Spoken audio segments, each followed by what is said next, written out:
What's going on, everybody? Appreciate you for tuning in. We're back. It's been a couple of weeks, but we're back for On the Ball. We did one of these with last month with the watch along.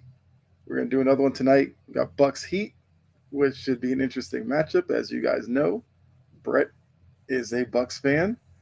Me as a Celtics fan. These are two teams that my teams have had history with. So it's going to be interesting to see how that game plays out. But we'll get into that in a little bit because that game hasn't tipped off yet. But before we even jump into some NFL, Brett, how are you doing tonight? I'm good. I'm good. I'm excited to watch the game for sure. I always love watching Bucks basketball. Right. And like I said, we'll get into that in a little bit. Kind of like what you're looking for and everything like that. Yeah. So next couple of hours, like we're just gonna have some fun, but we do have to start in the NFL because that's also part of the show. Let's see. Let's let me pull this up. Let's get this going. So the last time we did this, it was a couple weeks ago. What's going on, Jory? Appreciate you tuning in. And just to show you where we stand as we get into the picks, Brett, you're 21, 23, and 2. I'm 27, 25, and 1. Dylan's still 17, 15, and 1. Dylan should be back on the show. So, but yeah, so far, you know, kind of a close race. We say it all the time. I'm definitely redeeming myself from last season. But looking at this, we'll get into this week now, and obviously, you all in the chat, let us know what you think about these games as well. So first up, because if you are new to the show, first off, appreciate it. Thanks for coming in. We pick the primetime games, then we do a favorite and an upset. Now this week we have three games on Thursday for Thanksgiving. Yes, I know it's crazy to think that's already Thanksgiving, but we have that this week. Then we get a Black Friday game, and then the normal Sunday, Monday stuff. But the late game on Thursday is Dolphins Packers. If I'm correct. Yes. So the Packers are a 3.5 point favorite. The Dolphins are coming into this one with a little bit of momentum. There are a lot of pundits who think the Dolphins could go on a run here. The Packers are kind of chugging along in the NFC North, putting together some wins. I know for some Packers fans, the performances haven't been great, but they're getting wins. So, Brett, how are you seeing this matchup? You going to take your Packers in the 3.5, or do you think the Dolphins could cover or even upset in this one? Oh, I think the Packers win this one, and I think we absolutely just. I think we. I don't think we slaughter them as bad as we did the 49ers this past week, but I definitely do think that we end up beating them pretty easily. We're talking about runs. This is a Dolphins team that anytime they're matched up with a real football team, they can't seem to get the job done. The teams they beaten, Falcons. It's probably the best team they beat in all year for sure. Commanders, and then you start seeing they beat the Jaguars, Rams, Raiders, Patriots. Mm-hmm. To me, I don't think that they're going to go on this run everybody thinks they are, and I think the Packers just kind of put a quick stop to it right here. Honestly, I mean, I agree with you. I feel like what's going on, John? I see your comment here. So before I get into my pick, John says, I wonder if people have changed their mind. I said Barkley for MVP. Last non quarterback to win MVP was 2012 with Peterson. More rushing and receiving yards, touchdowns, and better record, and has more yards than Henry right now. I I know, according to Vegas, it's like he and Lamar, which, if it's between those two, I agree with you, John. I would go Barkley. Uh, yeah. I mean, Brett, I feel like you were saying something. Go ahead. no, I was just gonna say it's Lamar's MVP to lose at this point. At the end of the day, they just don't really do non quarterback MVPs. I like the idea Hmm. The idea of Saquon for MVP, I think it's great, and I think he's a worthy candidate. But like, let's keep it a buck. We know they're not going to. Right. I mean, my issue is when I look at Baltimore, I feel like Derrick Henry's more important to the team, so I find it hard to give Lamar the MVP because we've seen the games where they lose and struggle is the games where Derrick Henry isn't featured as much. That's my only thing with him. I agree with you. They're going to probably give it to a quarterback. I don't think Josh Allen will necessarily have the numbers if you put him against Lamar to justify it. Unfortunately for Burrow, the Bengals are just so bad that he probably won't get it. So, I mean, look, it could be the second MVP that I'll necessarily say Lamar didn't have the greatest stat line, but it just seems like I guess that's where we're heading. Even though yeah, I'm not feeling it with him for this year, but I, I will say that I think the best quarterback in the league this year has been Joe Burrow. I think he's been right. absolutely terrific, even though the team around him's kind of falling apart. But Mm-hmm.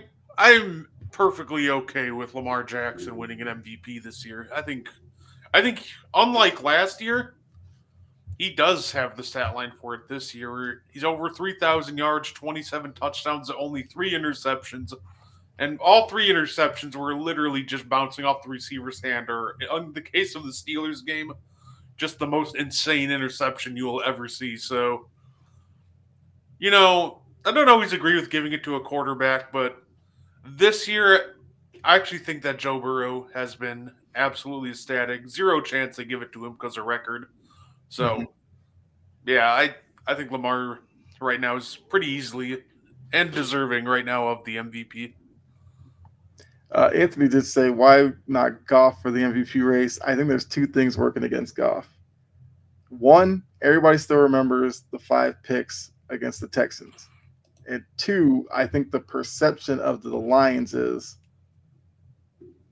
Campbell, Montgomery, Gibbs, Amon Ra, the defense. I think Jared Goff is just not in the front of everybody's mind when you think of Detroit. I'm not agree with you. Goff has had a pretty good year because even with the 5 interception game, he has 9 on the year, which okay, but 20 touchdowns, 9 interceptions. That's still better than 2-1, and the team is winning. So I agree that Goff probably should be in the race. He probably will get some votes, but I just don't. I don't know. I just feel like the team that he's on, I don't think he'll get like serious consideration. No, and I just don't think I don't think he's featured enough in all Yeah. reality, right? And this is nothing against Jared Goff. He's he's a great quarterback. He's an efficient quarterback, but he's not the guy that's going to put the team on his back. He's not the offense. He doesn't really take over a game like Lamar, Josh Allen, Joe Burrow. And MVP voters really love that. So they probably view golf as more as like the system is built perfectly around him instead of him being like the system, which I Mm-hmm. think golf's been fantastic. I think he Yeah. deserves votes, but Yeah. I think that's kind of a big reason why is they probably view him as more as some of the overall parts than the main reason why Detroit's thriving right now. Right. Trajan, what's going on? Appreciate you tuning in. Goff is an MVP. That team is just built like a machine. Goff is good, but not great. He's efficient. I feel like that's basically what you were saying there, Brett. And John also said comeback player has to go to Darnold, then Winston coming in second. I mean, I guess it's hard to argue against Darnold, to be honest with you. Yeah, I think. Oh, look, that'd be good for him. Throw it in the Jets' face, um, and I'm always for that. So, you and I are both going Packers and the 3.5. Let's go to the next game. So, those of you who are just tuning in, if you saw in the description, we are doing Bucks Heat watch along. So, all of you, make sure you stay around for that because we'd love the interaction during the game. I know Trajan, Bucks fan as well, so I'd love for you to stay in here and see kind of how you feel about the game. But yeah, so That was the Thursday night. That's the Thanksgiving night game, which not a bad way to cap off your Thanksgiving. Sunday night we get Niners Bills, which obviously before the season looked like a great matchup. Now it's still a good matchup, but there's a little bit of issues with the 49ers right now. The Bills are a 7-point favorite up in Orchard Park on Sunday night. Do you think the Niners have enough to, because they're still kind of hanging around in that division? This is a game that if they're able to get would probably propel them for the next couple of weeks, and who knows? Because like I said, the NFC West is a coin flip right now. Or do the Bills get somewhat of a statement win? I guess being the Niners is still something, and continue their domination in the AFC East as they try to position themselves at the top of the AFC. If the 49ers win this game, that should give them enough momentum to propel them to the top of the division and never look back. But the reality is, I agree with John on this one. I'm taking the Yeah. Bills, and they should absolutely slaughter them. Mm-hmm. This the 49ers offense is broken, and Mm-hmm. the defense really doesn't look much better. But I think there's too many problems with this team. Like I said, especially offensively, I think there's some schematic issues that they have to do. Not to mention Brock Purdy being out. Yeah, I don't really see a chance that this game's even competitive. Really,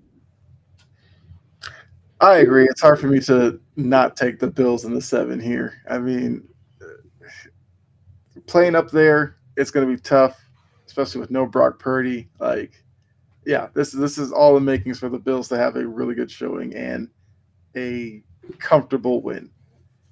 Anthony said comeback players should go to J.K. Dobbins. I I don't have a problem with that one either. He did get hurt last night. We'll have to see, how that affects him going forward. But he's definitely going to be in the conversation for that award. He should be. John says it matters if Bosa and Lenore will play. I mean, that's true. But I still think the Bills win even if those two do play. I think so too. I think if those two play, like maybe then they cover, but even then, I'm not really sold on it. Yeah, You know, maybe make it a little more interesting. So we got Monday night Browns Broncos. It's not the best matchup. I think it's kind of intriguing only because the Browns seemingly have new life since Jameis Winston's gotten in there, especially coming off the win against Pittsburgh, despite George Pickens saying it was all because of the weather. But they got a win there.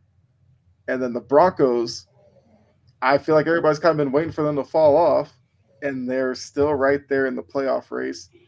So this is a big game for them up in Mile High, with a chance to, I guess this will be what their seventh win of the season, kind of establish themselves as a wild card team. For the Browns, it's a chance for them to play a little bit of spoiler for another team pursuing the playoffs. So you believing in the Winston and the Browns magic, or do the Broncos get the win here on their home field? And the line is Broncos -5. so I'm gonna take the. I think this game. I think the Browns cover. I do think that the Denver Broncos win this football game, Mm-hmm. but I think that the Browns are they're gonna run the ball. They're gonna control the clock, and that defense are gonna keep them in the game for as long as they possibly can. I think they'll keep it within five, but I do think Denver wins this game. But give me Cleveland to cover. Okay. So I think this is the one where that the first one we will disagree. I'll take the Broncos in the 5. I mean, John does ask the question, which I think goes along with you. Can the Broncos stop the run? And that's a valid question. I will go. I guess the Broncos -5 because look, Winston played well against Pittsburgh. I give him all the credit. Like yeah, he did some things where you're like, he could be, a quarterback for them going forward, at least for next year. You don't want to commit too long to James Winston. But I also know James Winston's track record. as high as his highs are, his lows can be just as astonishing.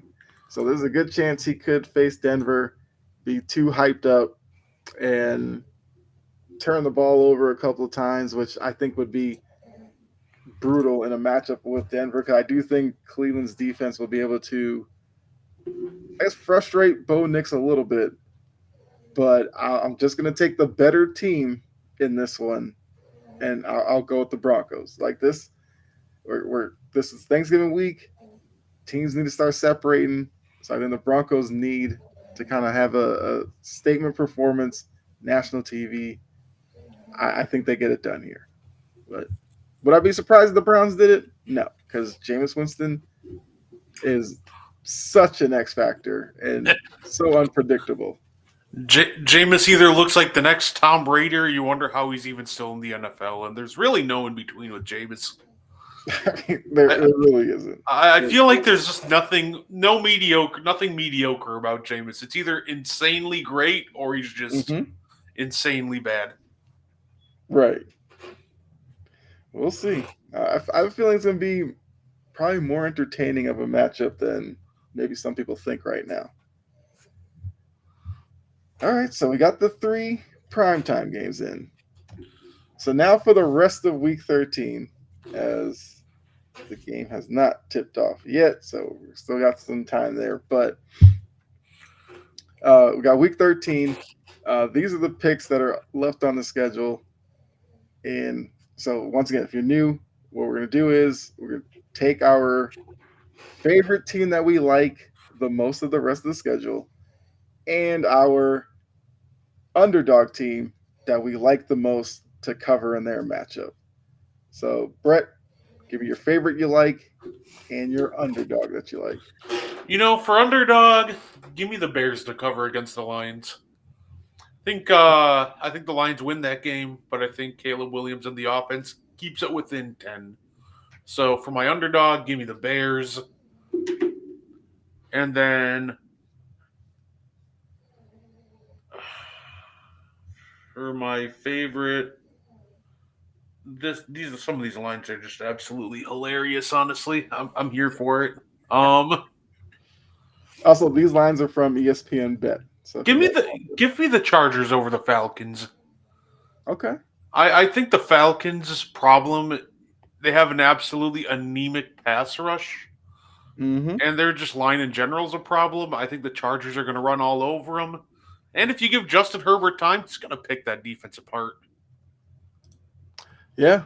I mean, I feel like even with the game on Monday last night, he made throws against the Ravens. There was a couple of brutal drops in that game. The Quentin Johnston one sticks out to me on that crossing route. Like there was nothing but green grass in front of him, and that was just the killer there. So yeah, I agree with you. With the Falcons with no pass rush, expect Herbert to have a pretty good game. Uh, John said, well, he said, give me the Giants if they start Drew Lock. We'll have to see with that one because I think DeVito, there's no guarantee he starts again this week. So it seems like Drew Lock would be next in line, but with the Giants, who knows? He also said give him Eagles over the Ravens. As the resident Ravens hater, I endorse that one. And Jags Texans could go the other way. Why not give me Jags for the upset? Okay, I like that. I mean, the Texans are a team that I've kind of come to grips with. Probably won't pick them because they are just too Jekyll and Hyde for me. Anthony said Eagles over Ravens, underdog, New England over the Colts. Anthony, yeah, I love the direction of that second pick. So for me, my favorite, I will take. I mean, I could kick the Jets while they're down and take the Seahawks -2. I mean, why not? Mr. Aaron Rodgers, who says he wants to be back in New York in 2025, despite the reports of they'd be shocked if Woody Johnson takes him back. So that's going to be fun drama for the offseason.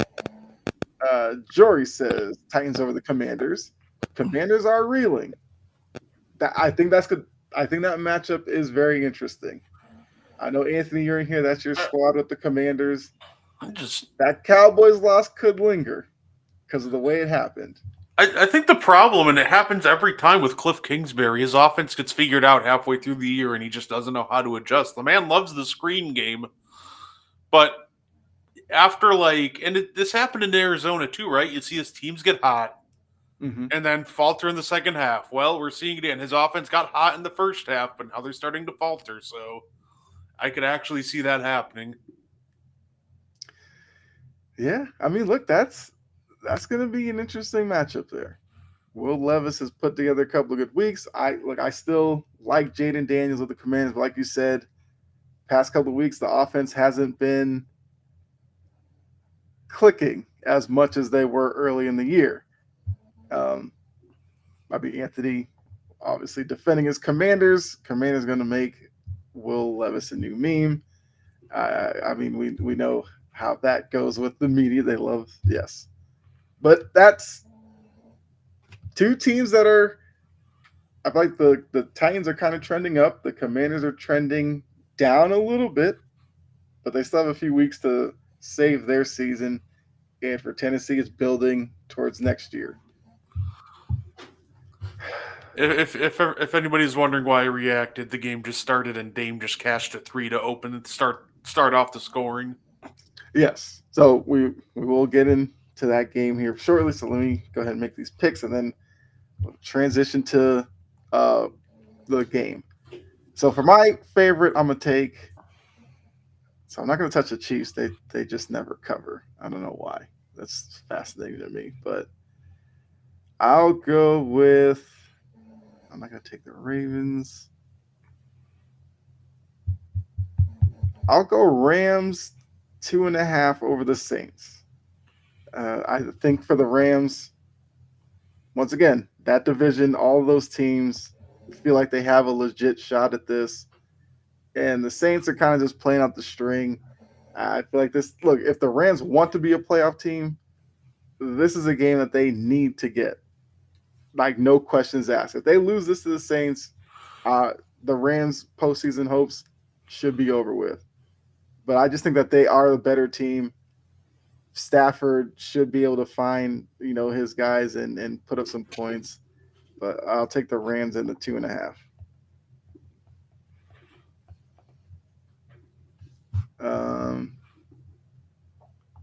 Jory says Levis has played really well. Special teams, not so much. I mean, look, Anthony should know about special teams with that crazy Turpin spin move kick return, which I know he had speed, but that was just ridiculous speed right there. That was like just that Commanders Cowboys game just might have been the worst special teams game I've ever seen. Mm-hmm. And I watched the game where Mason Crosby broke 4 field goals. And I don't think anything can top that, whatever that was. Mm-hmm. Just when I thought it was over, the Cowboys returned the onside kick for a touchdown. Excuse me? Yes, it's crazy.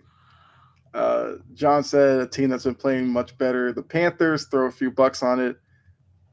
Shout out to Bryce Young in the Panthers because that's yes, it's a feel good story for late in the year. My underdog, I will go with. I could go Homer here. I am looking at Cardinals and 3.5 against the Vikings. I am starting to believe in the Cardinals a little bit more, but I think I'll take I'll take the Patriots and plus 2.5 against the Colts because I think Drake May gets another win against a Colts team that I despise as well. So why not? I spared the Jets this week. They have their own issues. Next week, trust me, I'll be back on them. But yeah, just to remind you guys, Packers minus 3.5. Brett and I both take them. We're both taking the Bills minus the 7. You're taking the Browns plus 5. I'm taking the Broncos minus 5. Then your underdog, you have the Bears plus 10, and your favorite Chargers minus 2. I've got the Rams minus 2.5 as my favorite, and my underdog, Patriots plus 2.5. So there you go. quick little NFL as we get into the game. So let me go ahead and take this down. Say for anybody who hasn't been able to watch so far, currently it is 14-5. Milwaukee's out to a hot start. Dame has 9 of the 14 points. Yeah. Miami's defense is just absolutely lost right now. So I will say this is probably the first time we watching the Heat this season. I've been vaguely keeping up with them. I know that they're not a team I've necessarily liked going into the season, so the fact that they are where they are kind of doesn't surprise me. But uh, I believe, yeah, they're in a timeout now. But like in this game, Brett, as a Bucks fan, like what are you wanting to see from your Bucks team against this Heat squad? Like, how do you want to see them attack attack the Heat?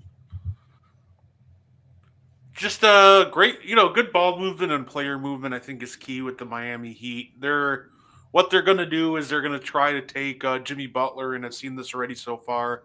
They're going to stick him on Andre Jackson, him and Bam, and they're going to just kind of let him play free safety. So I think the key is find whoever use Andre Jackson a lot in the handoff and screen game to free up Dame for open threes.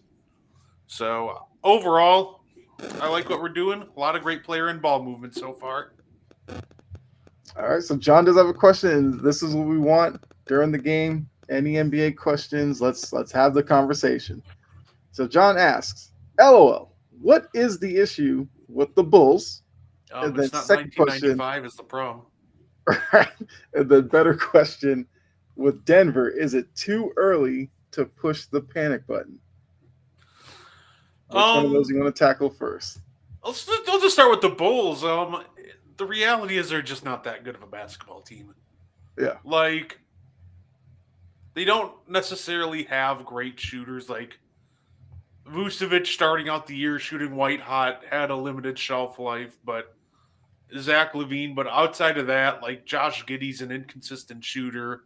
Patrick Williams is hit or miss. It's just a team full of young talent, which you're just going to have to work through the highs and the lows. And the reality is, they just don't have that franchise guy right now.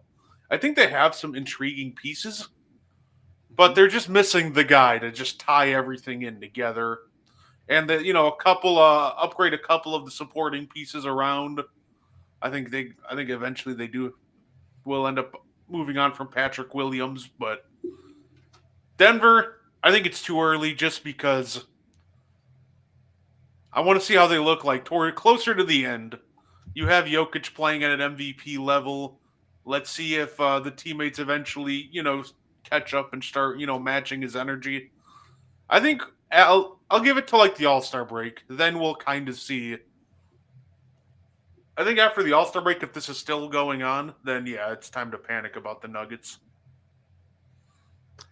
yeah. So I think with the Bulls, I agree. Their roster is one of those that just screams for change. I think the Zach Levine, you gotta move on. I think with Vucevic and Kobe White and all these guys, I just don't think you're going anywhere with them. So I feel like they need to establish young players that they're going to go forward with, sell off the veterans, and keep it moving. That's what I think with them. And like you said, it's not 1995, so you can't keep living in the past. Jory says bump the Nuggets, which as a Lakers fan, I feel like every Lakers fan feels the same way about the Nuggets.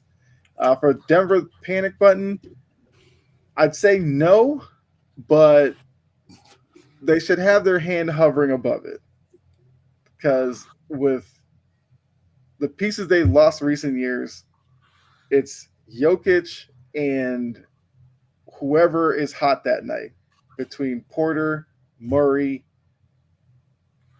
I guess Westbrook you have to throw in there as well because now he's kind of an important factor to whether they win or lose. Unfortunately, Porter Jr. has been kind of inconsistent, which is the biggest issue I have with him. Like when he's on, he's a very talented player. When he's off, he looks lost. Murray, I mean, he's had his up and downs as well. And Westbrook, we already know what it is with him. I just don't know if I trust the Nuggets roster as much as previous years. So I wouldn't panic because you do have Jokic, but the hands hovering above it for me right now. Who do you John trust more, asks, the Bulls or Atlanta? uh, I mean, I trust like 95% of the league more than both of those teams. Oh God, so tough. I think I still have to say the Bulls. Yeah, I'd probably still say I trust the Bulls more. I think Atlanta's just a whole other can of worms of problems. They have guys on the I roster well, who I mean, shouldn't be there. I'm looking at you, yes, Clint Capella. yes, yes, yeah. They're kind of like they're like floating Step down the back. same. Sorry, keep going. No, you're good. They're like floating down the same river of mediocrity. You know, both teams have big name talent. You know, Atlanta's got Trey Young, who I think doesn't necessarily bring about winning, and the Bulls have, I guess, Zach Levine's their biggest name. I don't think he brings about winning as number one options. So I wouldn't mind if either team decided to move both guys. I know with Atlanta that's a tougher conversation because they just love Trey Young so much. But I also think if Atlanta were to move Young or Capella at least, I feel like the Hawks are more salvageable. I just think the Bulls are just stuck in their ways for whatever reason, and I don't know if there's much hope for them. So I oddly enough might say I might trust Atlanta more, as crazy as that sounds. Trust Detroit or Uh, Detroit. 100% yes, Detroit.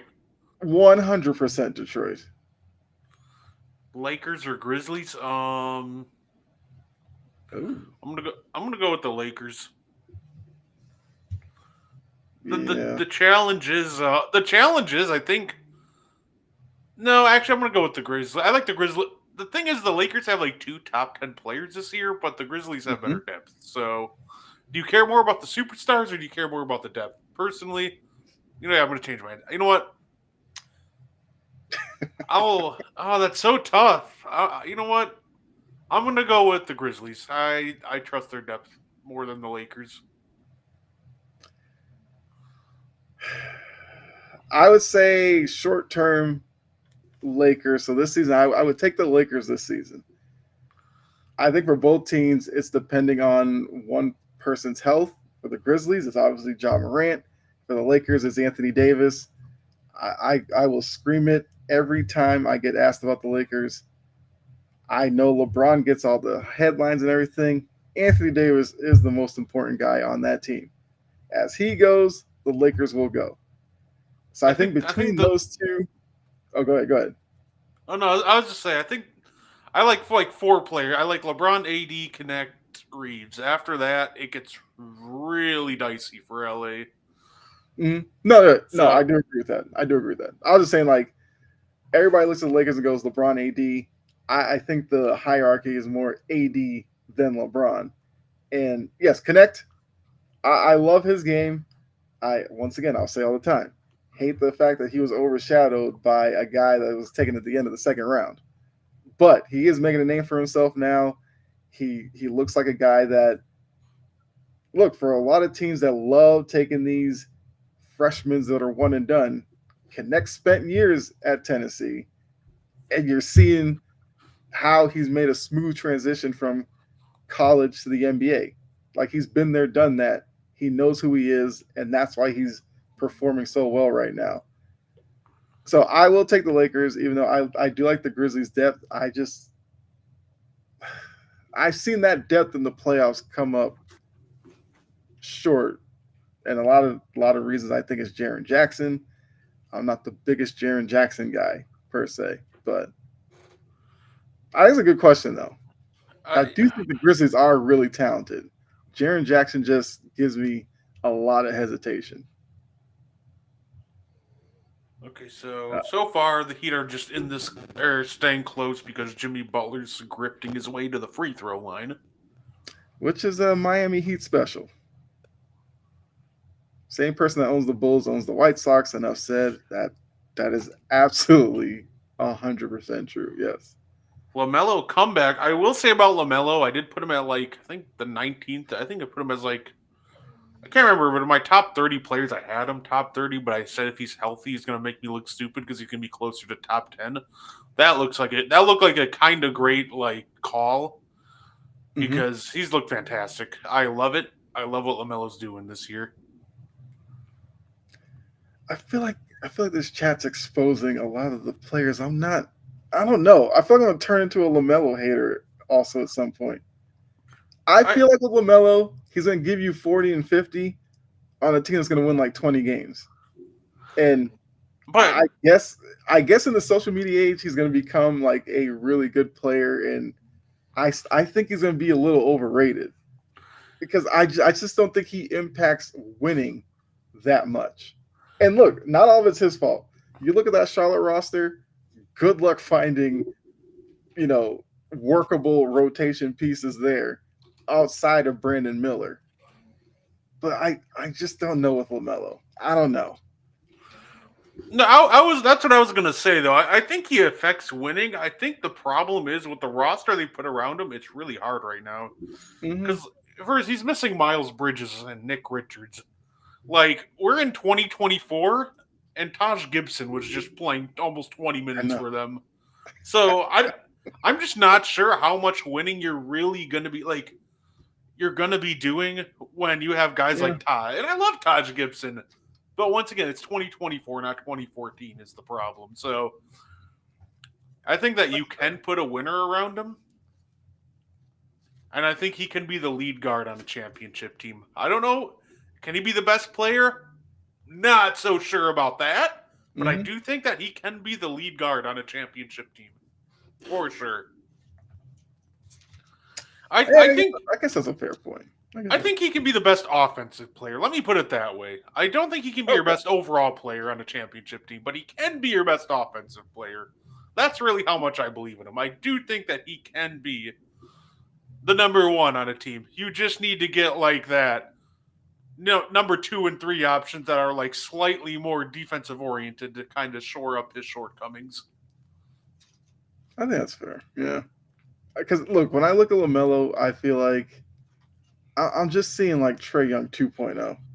Like with Trey Young, it's the same thing. He's the lead guy in Atlanta, and what have they mainly been his time in Atlanta? Mm, middle of the road team, and it seems like every year Atlanta is struggling to figure out who to put around Trey Young to build a winner. I thought when they got DeJounte Murray, that was their best shot, but then we learned Trey Young couldn't play with DeJounte Murray because Trey Young doesn't want to be off the ball. I think LaMelo's probably a little better off the ball than Trey Young, so I will give him that credit. But I just feel like they're way too similar, and maybe that's why I'm not the biggest LaMelo guy. 'Cause I'm not the biggest Trey Young guy either. Oh, by the way, Kyle, I got something that'll make you happy. I got something else to fuel your anti Trey Young agenda. I got you. Okay. I saw a stat on Twitter. Total paint field goal attempts in the regular season. They put the top 50, right? In Okay. that top 50, guess who has the worst field goal percentage in the paint? Beautiful. Trey Young. He is shooting 41% in the paint this year. By comparison, the next worst is ironically James Harden at 43%. And what a shock. Those are two guys that a lot of times when they got into the paint did that little, full stop, get to the free throw line. And since they stopped kind of calling that as much, what a shock that those two are the worst I field goal think the percentage one guys in the paint. there's some surprising names on here. So the top 10, I'll start from worst, 10th worst. Trey Young, James Harden, Bam Adebayo, Josh Giddey, R.J. Barrett, Cade Cunningham, Jaden Ivey, Cam Thomas, Sengun, and Kelly Oubre Jr. are your 10 worst in the field in the paint so far. Yeah, there are some interesting names there. Huh.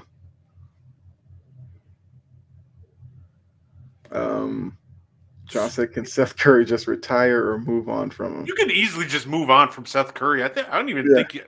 I think he's on like a minute. I don't think he's making that much. yeah, no, yeah.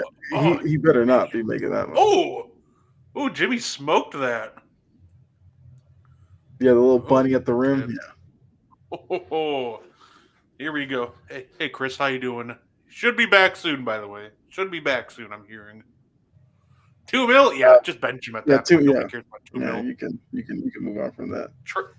Trade him somewhere else for a heavily protected second, if anything. Yeah, yeah. Probably fully expect to see I, him as a guy at the trade deadline that gets moved around then. I I just don't think they can move him right now, just because of how Right. banged up they are. Like once they get healthy again.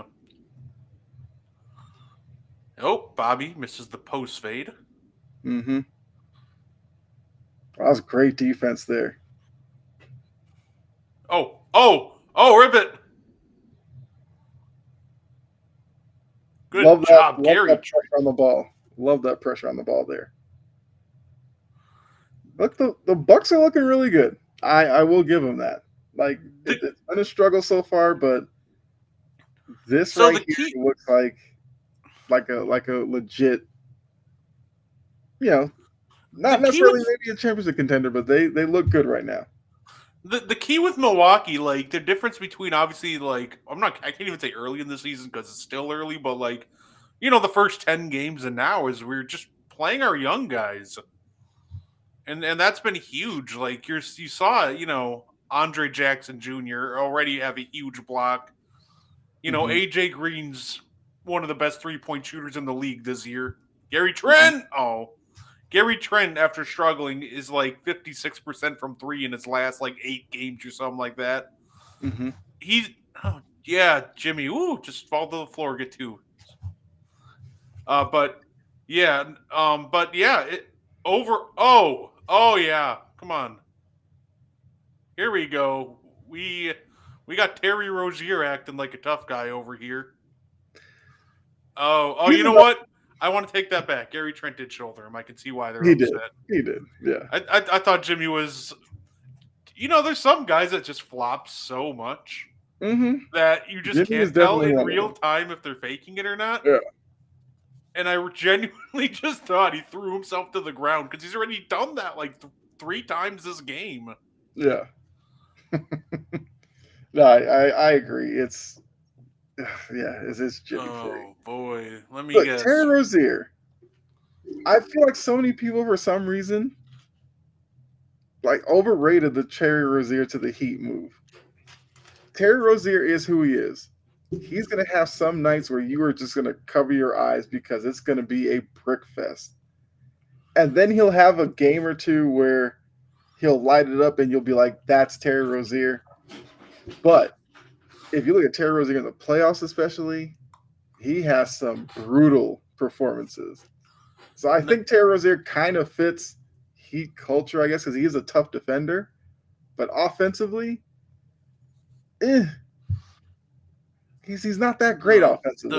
the I think that is kind of a problem with this Heat team. I don't like them offensively because their yeah, offense, like you said, Butler flop, get some free throws, and then they just slow the pace down. Other than that, what do they really have? Terry Rozier is like people overrate him because he scored a lot of points. Like, oh well, when he was on the Hornets, like I don't care what he Yeah. did. He was on the Hornets with Steve Clifford. They're tanking. Even when they weren't Mhm. trying to, as soon as they signed Steve Clifford, they were tanking. Yeah. Oh God, no. Keep Pat Connaughton on the bench. God, fine. Oh no. Ah, pardon my French. Yeah. Do you ever Look, have that player where you see them coming in their game, you're like, oh, good lord, no. yeah. Like, I respect Pat for what he did in 2021, but the problem is it's 2024, and he's at Hmm. this point just a truly negative basketball player, like a negative asset. And just to spite me, by the way, I'm sure he's going to go on some great run. Oh, Right. Oh, Pat and Bobby lineup? This is the same lineup that got absolutely barbecued at the beginning of the year. Well, I guess we'll see if the Heat can actually take advantage of it. if they can't, they're washed. Okay. Bam Yeah, backing down. Rozier missed Come the on, Terry. pull up. Oh, he got a rebound. Hey, he's in the books. Jory said that used to be D'Lo. Thank you, Bobby. Thanks for passing that. Cut.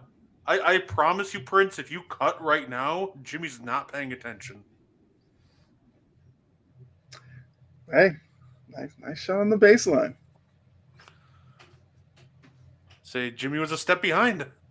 I mean, but they're just showing the field goal numbers. The Heat are 6 of 17. Like, I don't know why people really love this Heat squad and think like there's some danger in the East. I'm not buying it. Not at all. I think their time came and went.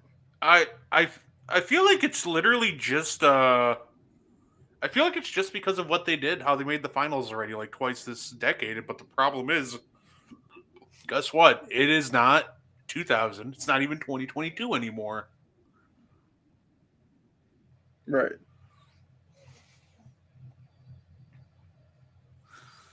You have Poole, Valanciunas, Kuzma.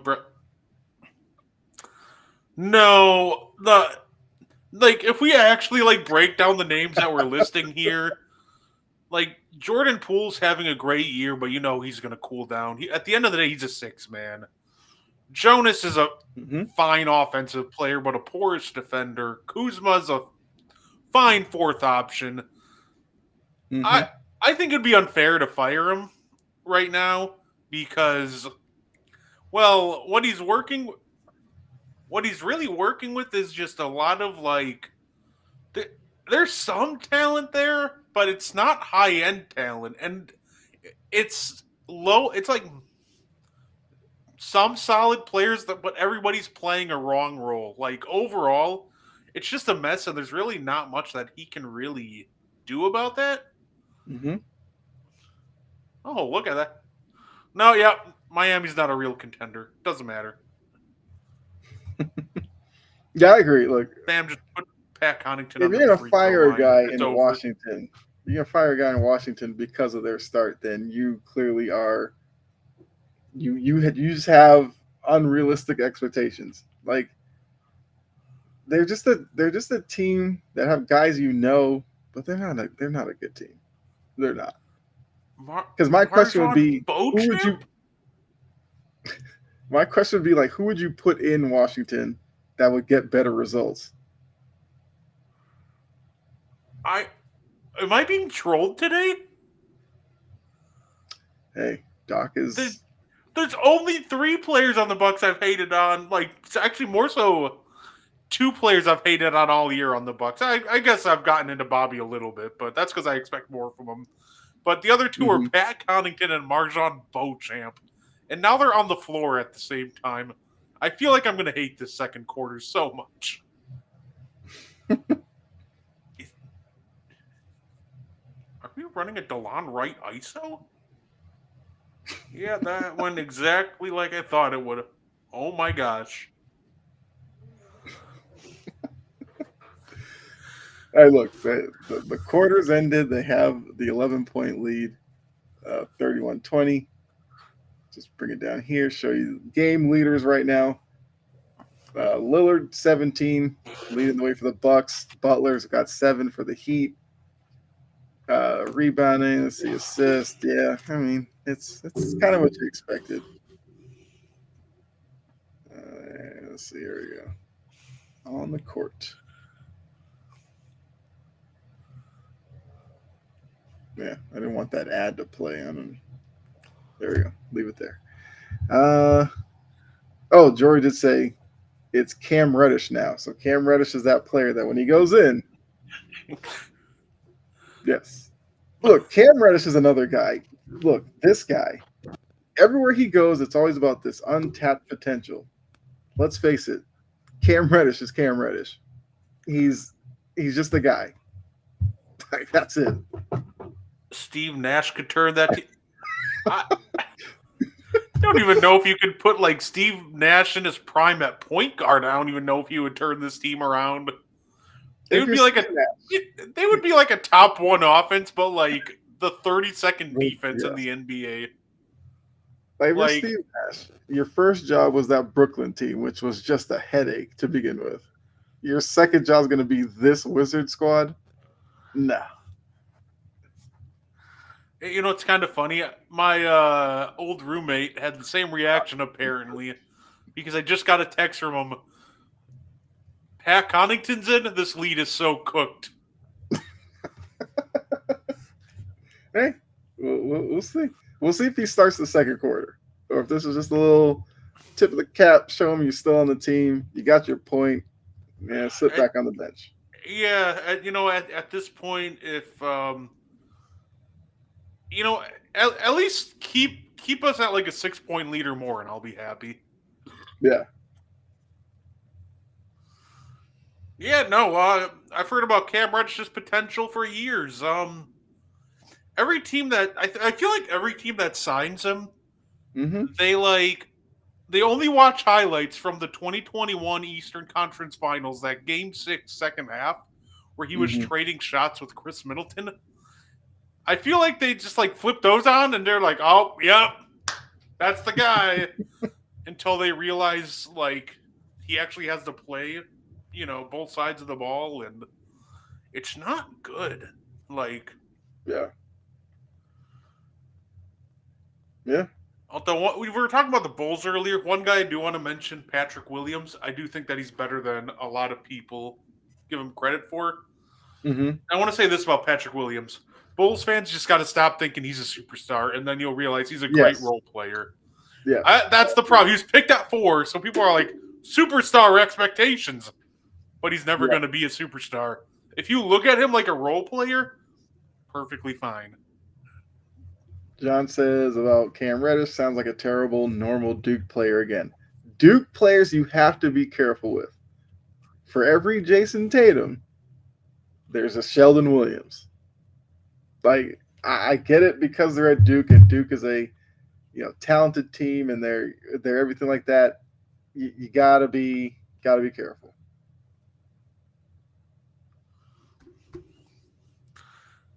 Oh, this.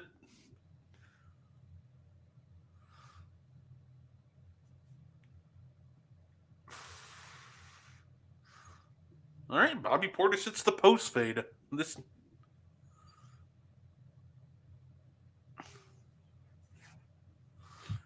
You know what? If I'm Miami, I'm intentionally like tanking these minutes. Play the long game. Mm-hmm. Because if you can get Doc to think that maybe Pat and company have like refound their groove, maybe that's the key to knocking down the Bucks a few pegs. Right. Although he hasn't like, oh well, okay, you haven't. I don't understand what the Heat are Uh, doing. They're like and they're look just straight for as mismatch great as hunting. Spolstra is, like that's the question now. Why does it seem like the Heat just have no direction if Spolstra is as good as he is? It feels like when they actually made like the finals and everything, there's a lot more like player movement, ball movement, just action, screens, etc. Great face up by Portis there. There it is. Okay. Like I said, I Looks love like Bobby. yeah. I love Bobby. I was hard on him a little earlier, but that's just because I've always expected more from Bobby. Mm-hmm. So it's happy to see him starting to find his groove. Oh, breakdown in communication. Actually, that's just more Beauchamp with terrible positioning, but oh well. Okay. Bobby was Bobby obviously Heater. feeling it Oh, on that one. Yeah, but look, he had good defense on the other end. On Adebayo there.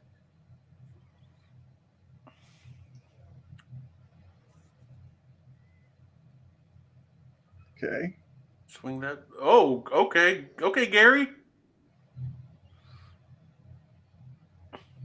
Okay, here we go. Here we go. Come on. Like this, See the this. Heat. The Heat are like playing. Oh my gosh! What the? There you go. Exhibit A. Why I do not like 2024 Pat Connaughton. He has the worst closeouts you will ever see. This man just hemorrhages so many free points, just like he did there. Yeah, it's just like some of the guys on the court for both teams. It's just yeah. You got Yeah, DeLon Wright, you got Connaughton, you got Alec Burks, you got Duncan Robinson. Like it's just the all-star mid team. and like this team for like this lineup out here for Milwaukee's exploitable, but all Miami wants to do is like attack the basket, which to an extent with Portis out there, that's normally a fine strategy, but you still have to shoot some jumpers at some point. Are we gonna get a Beauchamp bucket? Oh, we are, baby. Good up fake, nice little sidestep, knock down the three. Simple. Like I understand attacking the basket, I'd have the same strategy, but at some point you have to shoot a jumper that isn't inside But the this has paint. been Miami's issue. Like cut. Perimeter shooting is not there. Is just not what they do. God, Pat! Do you see what I mean? They scored 4 points, and both of them were because Pat doesn't know how to do a closeout. Stay on your feet. Which I mean, Crash Pat, the fuck out. you got to know who you're closing out here. If Terry Rozier is going to take a corner three, you live with it. Right, and just You contest made the hard. decision easier for him. But like, for the love of God, why do you need to leave your feet right there? Stay John on the has a question. ground. Who y'all got? T Wolves or the Rockets? With Conley out, does that give the Rockets a slight more favor? Not a huge score, but moves the ball around. Are we long term Rockets, short term probably the Wolves? But the challenge with that is right. The challenge with like the question like this and with the Wolves in general is they made this trade with Randall and Cat, but the real end game with that is now they have a lot of cap flexibility in the future. So I don't even know if I'm looking at like what they actually want this team to be. This is a Mm-hmm. team right now with chemistry issues. Right now, Mm-hmm. I would honestly probably still take the team. I'd probably still take the Wolves like this year because Mm-hmm. Ant's such a phenomenal talent. But I will say I think the Rockets could very well surpass them in the future. That I agree with that. that depth is I great. agree with that.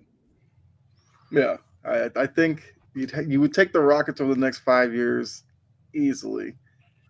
I mean, this year I may actually take the Rockets as well. I think the trade, the more and more we get deeper into the season, we'll see how much better it was for New York than Minnesota because that play that's been going around where Gobert had the size advantage, backed his man under the hoop, and Randall looking him in his eyes, refused to pass him the ball.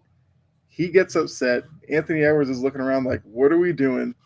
I feel like we're gonna get more of that because Randall's a black hole, and he's not even like an efficient scorer or anything like that. But he, in his mind, he's on all like unlimited heat check mode.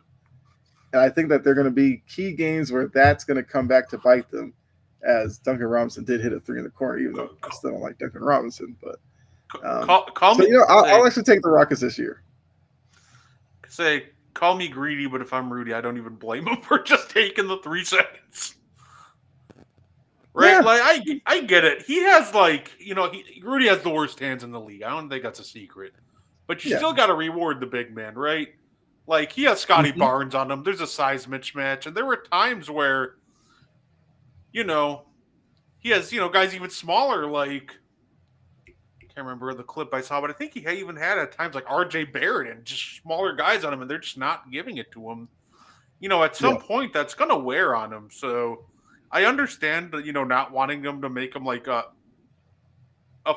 feature point in your offense, but Mm-hmm. You still got to reward them, at times, which I don't really. It doesn't seem like they're doing. Right. And Pat Connington hits a three. Oh, no. I'm just like anxious that Doc's gonna be like, oh, he's back, and then we're gonna start seeing him in the rotation again. Right. Great start by Milwaukee, though. I do love the Yes. start. Yes. Yeah.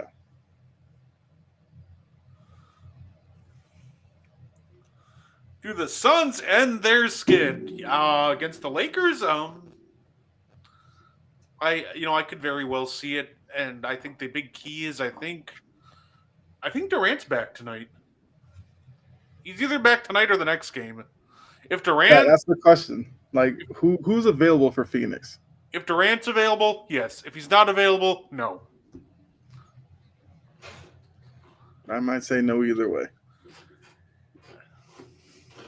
It's a tough matchup for Phoenix because of just how bad Yusuf Nurkic has been. Mm-hmm. So, actually, the answer probably is no, Kyle. You're probably right because they can just kind of camp Anthony Davis in the paint or LeBron. Oh, Beal and Durant are out? Yeah, no. No, they're getting cooked. Like, is Beal an NBA player anymore? Like, what exactly is he? I think I think he's a six man, if we're being honest. Like, I think he's a six man. He's a $50 million six man, and that's the problem. so With the no trade clause. John says it's a game time decision. If it's a game time decision, I probably go 90% Durant plays, 5% Beal plays. Yeah, game time decision probably means Beal's going to be in street clothes.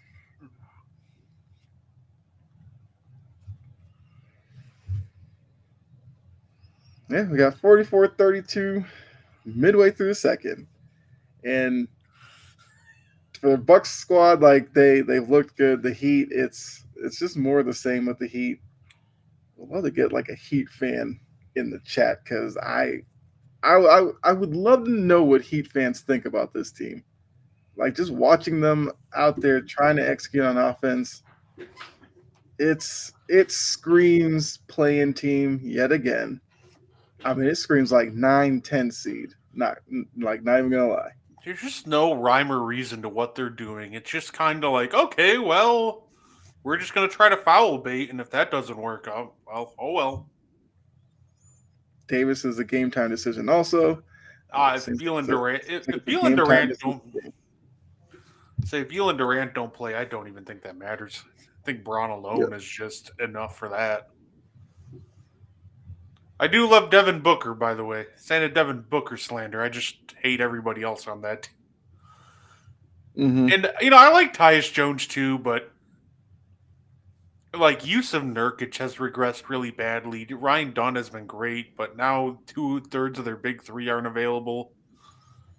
Right. Oh, maybe we'll get some AJ Johnson minutes tonight. Right.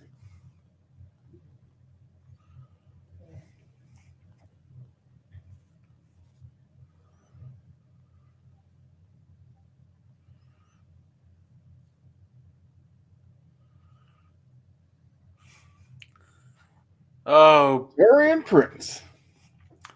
Buck's Twitter is having a field day with this game so far. It's kind of funny. The one guy, Nathan Marjan, he's one of the bigger Bucks Twitter guys, and he Mm-hmm. goes, "Pat Connaughton's hitting threes. I would hate if other teams saw this and tagged every single team in the NBA." Doing the Lord's work, trying to boost his trade value. That's what it's all about. I forgot Kevin Love was in Miami. Oh man.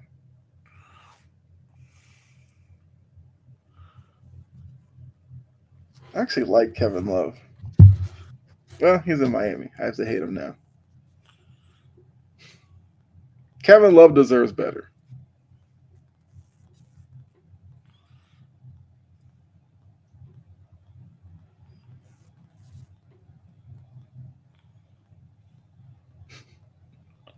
Getting a nice shot of Doc working the refs, as he's known to do.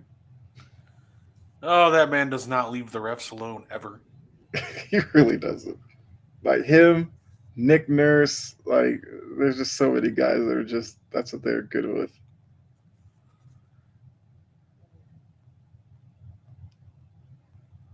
Free throw disparity, uh, 13 4 to for 5. 5. Yeah, that's Heat basketball in a nutshell. Heat Brooke culture, turnaround. baby. Yeah, Brooke took advantage of Duncan Robinson, who we know is not trying to play any defense. Good job, Okay, the Brooke. transition defense was bad there, but good recovery though. Oh, Jackson. Oh, he just did not see Highsmith at all. Right. Oh, kicking it back to But look, K Love. but That's Jackson, you foul. give him credit for the recovery on defense. The offensive, yes, the turnover doesn't negate it because I want to reward the hustle. And that is the Andre Jackson experience in a nutshell, right there. His Yeah. defense is elite. He's an elite defender. He's active. He's just pretty insane right now. Offensively, that's kind of the issue with the Bucks and him right now. We're just Hmm. trying to figure out, like, okay, how do we make Andre Jackson work on offense? His jumper isn't there yet. So overall, it's kind of been one of the even during this winning streak, that's kind of been one of the challenges. But it's honestly a good problem to have. I'll take it. Yeah, Hero went to the line, knocked down two, and they showed Hero's averaging 23.8 a game. I feel like Hero's a guy that, I don't know. What do you think about Tyler Hero? Tyler Hero. Yeah. I think Tyler Hero. I think he's a good six man. Is that Condo in a block? What is happening this game? I don't understand it. Pretty much any Bucks player that I like hate on is just balling this game.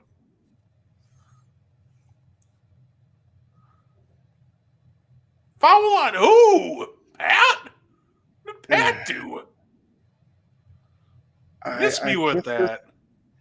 I guess they're saying on the spin move I don't know. I would have to see that one again. Miss me with that. Like that's the frustrating thing playing against Miami. Jimmy Butler gets such a good whistle. Pretty much, this is the ref saying, all right, you know what? We know you guys are in trouble, so we're just going to kind of bail you out with some calls.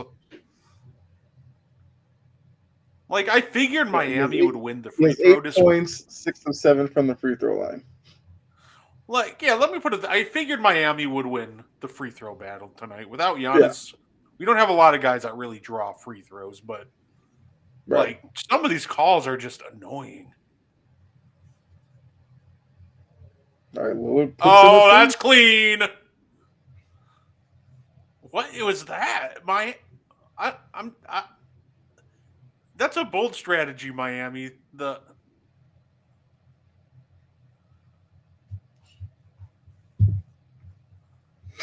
a foul on who? I mean, we're bailing out Duncan Robinson with his stone hands. Oh, Okay, come on. Jimmy Butler, the tiki face power grifter. A- Apparently, I found the biggest Pat Connington haters. It's these fucking Miami refs. What the fuck was that? And Robinson misses the free throw. Yeah, hey, ball don't lie. Shout out to Rasheed Wallace. I mean, legend in his own.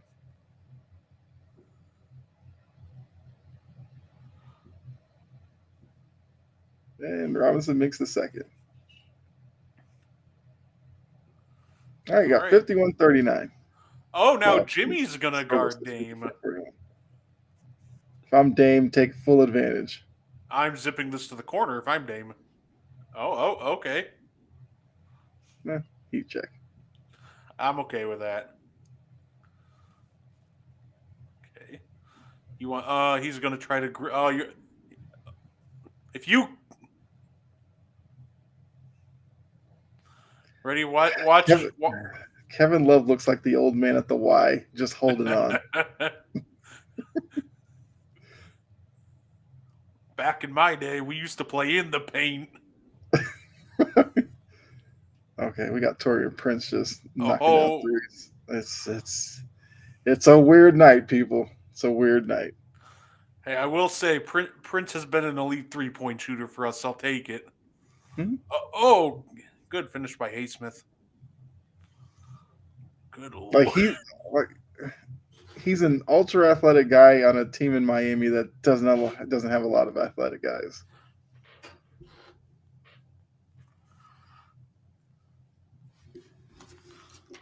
Yeah, I don't know. Miami is, mm. But if they make the play in, it's going to be the same narrative. Once we get there, it's going to be the Heat team's going to make somebody up at the top of the East uncomfortable. I don't think so.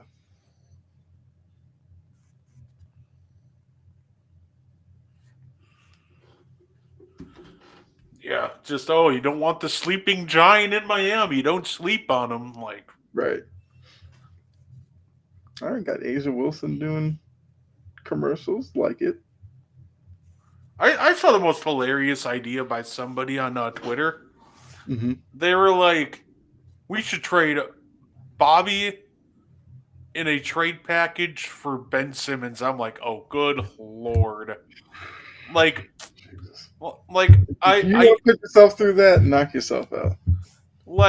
I don't think that person that would tweeted that understands like how bad a lineup with Andre Jackson, Ben Simmons, and Giannis would be offensively. Like that's just Giannis driving into three people every game, every Right. every drive with just Dame and Chris Middleton spotting up. Like that Yeah. doesn't sound great. And by the way, those reports that we're interested in trading Middleton for Cam Thomas, they're old. We don't. I don't. I'm sure if we could get Cam, Thomas, we would. I doubt we're Yes. trading Chris Middleton for him. I don't. I don't need to trade Chris for 6 foot Bobby Portis. I'm good. Like offensively, it might give us a boost, but defensively, that would be awful. I'm a big. I respect Cam Thomas, but his fit on Milwaukee would be terrible. It would literally just be him. The whole offense would just be ground to straight isos between him, Giannis, Dame, and Bobby Portis, Yes. and that's John putting give me Bronny over Simmons. I mean, sure. That's like the half a dozen one, six of the other. the battle of mid. Yes. I would take Bronny too. Bronny has potential. Ben Simmons doesn't.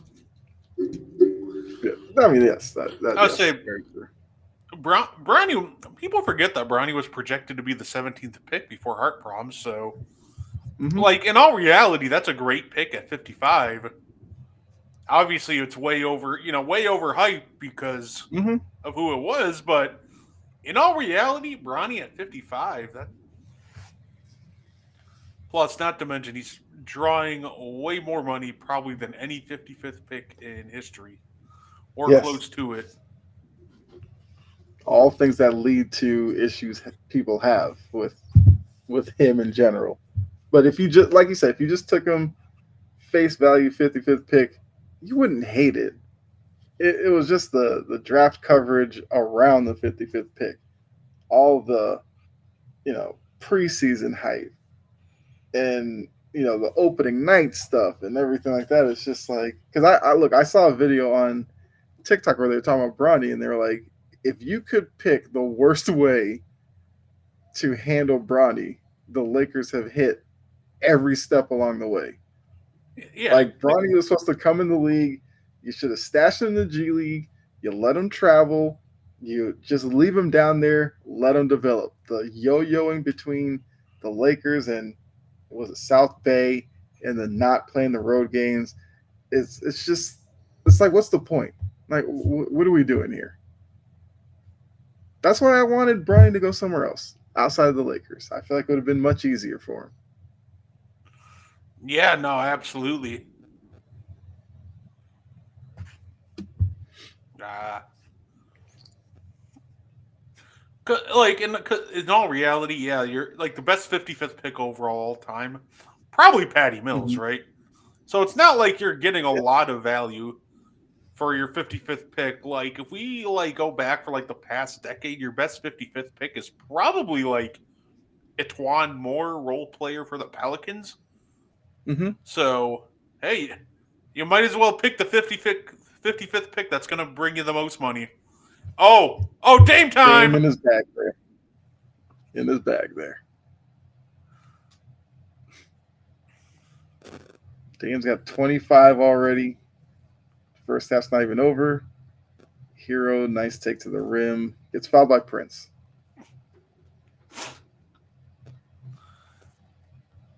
Yeah, Dame just cooked. Who's that? Larson. Yeah, you stood no chance there. I don't He I tried. don't He tried. I don't like what the Heat are doing. They're just leaving their guys out to die on Dame. Like clearly Dame is just on a heater right now. You can't leave him one Mhm. on one, but here they are like, here you go, Larson. Good luck. Jimmy, yeah, just go stand on the baseline and hang out with Andre Jackson. It's because Jimmy has the reputation of this defender or whatever, but you would never leave him on Dame because Dame would cook him. And then it's like after that, you're not going to put Hero. Hero's not a defender. Duncan Robinson, not a defender. We can put Jaquez on him. Like I I think the it's like answer what does Miami do? here we go. I think you have to put Jimmy on. I think that's your best option.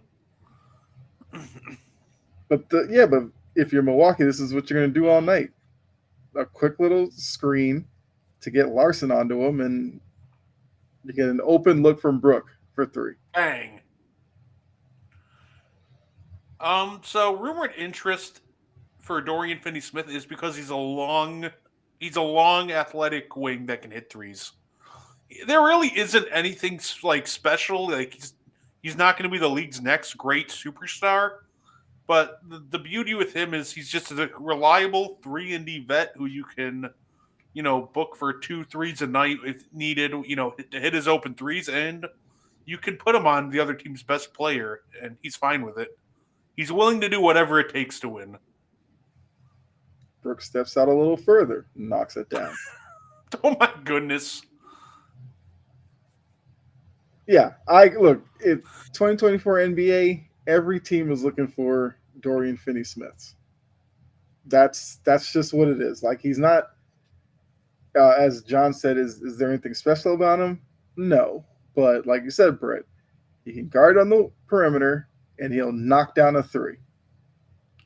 Every Yeah, team needs look at Miami. Miami would love to have a guy like that. I mean, they probably wouldn't know how to use him, but I think they could Miami use would one. just like, hey, look at that ball movement, and they got an easy shot. Ooh. Yeah, I don't even think like yeah they could use him, but I think they just need to just move the basketball and players more. but that's where it's like, because look, we did the GM surveys and everybody's talking about Eric Spoelstra, best coach in the league. If you're watching the Heat tonight, you'd be like, "How's he the best coach in the league?" Like they're running like stationary offense, and it's just guys trying to barrel their way to the rim. Like, what's so good about this coaching? I no. What are you doing, hero? This isn't going to work as well as you think. Yeah. And what do you know? Butler going to the line. I will say Spo's a hell of a coach. He does like he,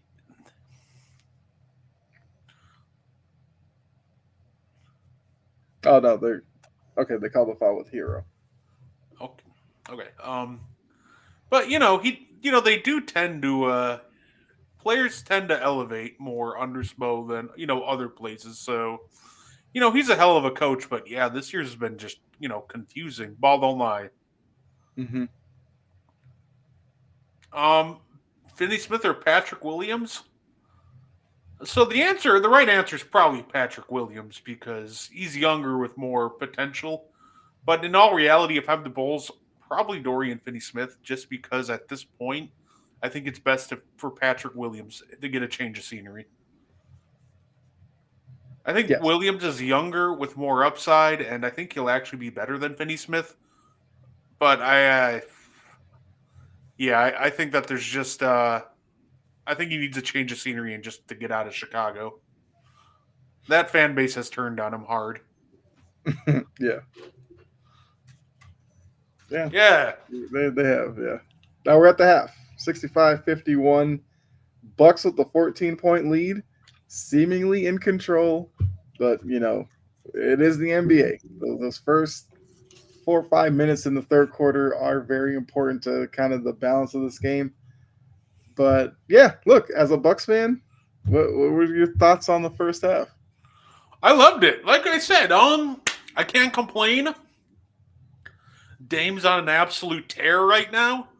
Mm-hmm. When it comes to these lineups, if you would have told me that we're gonna run a lineup with Pat, Bobby, and Marjan Beauchamp, I would assume that this would be a tied game or we'd be losing right now.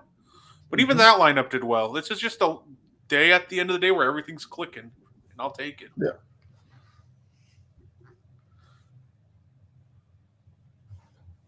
I mean, yeah, I agree. For Milwaukee, it's probably the best I've seen them look in a while. And for Miami, like I said, this is like the first time I'm really watching them this season. I mean, they're 7-7, 3-3 at home, and watching them play, you can see why they're a 500 team. And uh, yeah, I'd be encouraged with the Bucks in that they could turn around the early season troubles. I would be really concerned with how the rest of this Heat season is going to go. Yeah, unless they do something, obviously. But this Yeah, group that they have, yeah, it's not going to be pretty down yeah, south. yeah. Aiton's not going anywhere. Yeah. He DeAndre Ayton's on a max contract, but I think a lot of teams could. I think there's not a lot of teams that could stomach that for DeAndre Ayton to begin with. Mm-hmm. But even if he was making less, he's just a tough guy to trade because he doesn't really have much dog in him. He doesn't. He's I don't want to say soft, but he doesn't like to get physical. He's more of a finesse He's a player. finesse guy. Yeah. Like and his like he was. I'm trying to find the right words to because in 2021, anchoring that defense to the finals, he was great. I thought he was going to be one of the next great bigs in the league, but Mm-hmm. ever since that, he's just he regressed hard, and now we got him on a max. Like I don't think anybody wants that. Mm-hmm. Yeah. I mean, it's like I said, look, the time in Phoenix is definitely going to linger with him. Yeah, I believe the Blazers are stuck with him, and probably with that, the Blazers will probably be moving Robert Williams, which there's a guy that is nothing but potential. Although I saw the other night, he's working more on the perimeter. He knocked down a three and knocked it down pretty comfortably. If that's something that Robert Williams can show as a consistent part of his game, then they might be able to get something of relevance for him. But yeah, Aiton is not going anywhere unless you can find a team. I guess almost like what the Celtics did to Brooklyn with the Pierce and Garnett stuff. Unless you can find a team that's willing to go just crazy like that, I feel like you're stuck with them. No, that's fair. Yeah, no, I'm. Because I wouldn't even know where you'd even look to send him for him to thrive or whatever. I don't think there's a team desperate enough Yeah, for him. Warriors trade Melton expiring contract for players such as Kelly Olynyk. Yeah, I could see them trading. I could absolutely see them trading. Anthony Melton at some point. Hmm. So I definitely think that's possible. We'll just see if the right deal comes along. Right. I like Kelly Olynyk's a guy who's always going to come up during the trade deadline from here on out. That's a name that's always lingering out there I'd say he's just a very hot commodity among teams, honestly. because he's a stretch big. That's another thing. Stretch big, 3-and-D wings. Every team's always going to take is always going to be in need of one.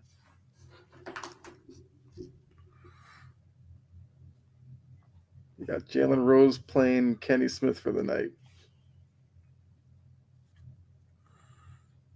It's just you. It's just bad defense, right? Like, Hmm. okay, right here, you have the switch. He's hot. Right. Like Like Adebayo, yeah, Bam has his has to stuff step out there. up. Yes. And then there, like I don't know what that is. That's just lack of communication. Yeah, like you're like the hottest guy in the gym is just getting clean shooting pockets. Hmm. Like it, like you just switch the action, and if Brooks gonna beat you on a post up down low, like just you You just gotta hit the live ad. with it. Yeah. But to let Dame keep shooting when he's just white hot right now, that is Mhm. wild. And then the issue with that was the miscommunications between Adebayo and Butler, two veterans. It's one thing if it's two young guys and they whatever, but those two players should know better. I'll say, not even just that. These are two guys with chemistry that have played together for years. It's not even like they're like new teammates. Like Hmm. they've been together for what, 4 or 5 years now. Like that just cannot happen, Yeah. especially between those two. Yeah. Maybe they still haven't gotten over the fact that Dame didn't go there. Because oh man, that storyline. Oh, The oh, national media be just crazy not to go there. Yeah, well he didn't. the And national that's media just part of doesn't it. want Milwaukee to have nice things. But Right. well, like first off, what sounds better? Going to play with like an aging Jimmy Butler and Bam. I'm not gonna say anything bad about Bam. I think he's a good player. Hmm. Or going to play with Giannis, a top two player in the world. Like Exactly. and like to me, like I'm sure Dame probably did want to go to Miami. Like I have no doubt in my mind he wanted to go to Miami. But at the end of the day, like let's be real, this is Milwaukee's just a much better fit for him. And I think we're seeing it now, right? Like Hmm. put Dame on this Miami team and what changes for him? Like now, like He'd be asked to do, so much for them. yeah, like now you're Dame goes there. Okay, now he has to be the whole offense because everybody's just old, Hmm. and now he has to carry such a massive like load. I think it would just be weigh on him, and it would have just been too much. I think so. I think it might not have been what he wanted, but I think the best thing that happened for his career was coming here over Miami. Hmm. But yeah, we're at the half. Those of you in the chat, we can definitely continue the conversation. John has been throwing out team comparisons, talking about players. Like we can definitely continue to do that, not only during halftime but during the game, and also give us your thoughts on the first half so far. Like, what do you think about the Bucks? What do you think about the Heat? Uh, I guess who you have more belief in going the rest of the season? Just that everything's on the table for you guys because we should be ready for the second half here shortly. Also, I mean, the news that kind of slipped through there with last week. Inside the NBA will be on ESPN next year. So the company that Charles Barkley has despised all this time, he will be part of the ESPN family. Which that alone is just hilarious to me. or would Barkley pull a heel move and just retire before ever setting foot on ESPN? I could see Chuck doing it. It would be a pure hater move, and I would respect the crap out of it. I would too. Not gonna lie. Do it, Chuck. Do it for the love of the game. No, I do love Chuck, but yeah, Yeah, if he did that, I would not be surprised at all. yeah. I mean, look, I'm glad that the show's gonna continue. Uh, I assume I assume everybody will be there, even though I know Ernie has like ties to TNT and everything with baseball coverage and golf coverage, but I assume he'll be part of the ESPN stuff. Shaq Kenny, I assume, but yeah, Barkley will be interesting.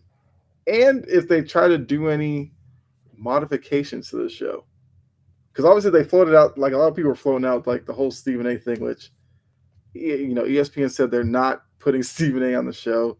Stephen A. has a lot to do anyway, so I'm sure he would love the Thursday night time to be off. So I feel like Yeah, those worries can be put to bed, but I don't you know. I wonder what they will do. you're telling me I can't hear Stephen A. sit there and talk about the Knicks on the show? Oh, Right. Right. He does that on Countdown all the time anyway. So that's his spot to do it. it doesn't matter. It doesn't matter if the Knicks are playing or not. Oh, it doesn't matter. He's going to find a way to sneak him into the conversation. Yeah. I, I, I, I, I would love to ask him what he thinks about Mikal Bridges so far this year. Try to defend Mikal Bridges this year. It's impossible. He's been terrible. Yeah. He really does. I'm not even trolling when I say this. I think I can make a strong argument that Deuce McBride's been better than Mikal Bridges this year. Yeah. Like, I don't even, that's not even the most far fetched thing ever. Mm-hmm. And I think Bridges is obviously the better player. I think he'll turn it around. But right now, like, if I showed you without knowing how they acquired Mikal Bridges, showed you his game, and told you to guess how many firsts they traded for him, you would probably guess that they had to like you would. There's no way you would say five. I mean, right now it's looking like an absolute fleece job. Like in one of the discords that I'm in, that question was asked: how many firsts is Mikal Bridges worth right now? The first answer was -3, which honestly sounds about correct right now. As they're showing a guy that we talked about a little earlier, Dalton Connect warming up with the Lakers, Suns coming up after. 50, 40, I mean, 90 club. yeah, showing action around the league. The Rockets, T Wolves. Let's see. Ant with the. I mean, Ant just finishes around the rim so well. Mm-hmm.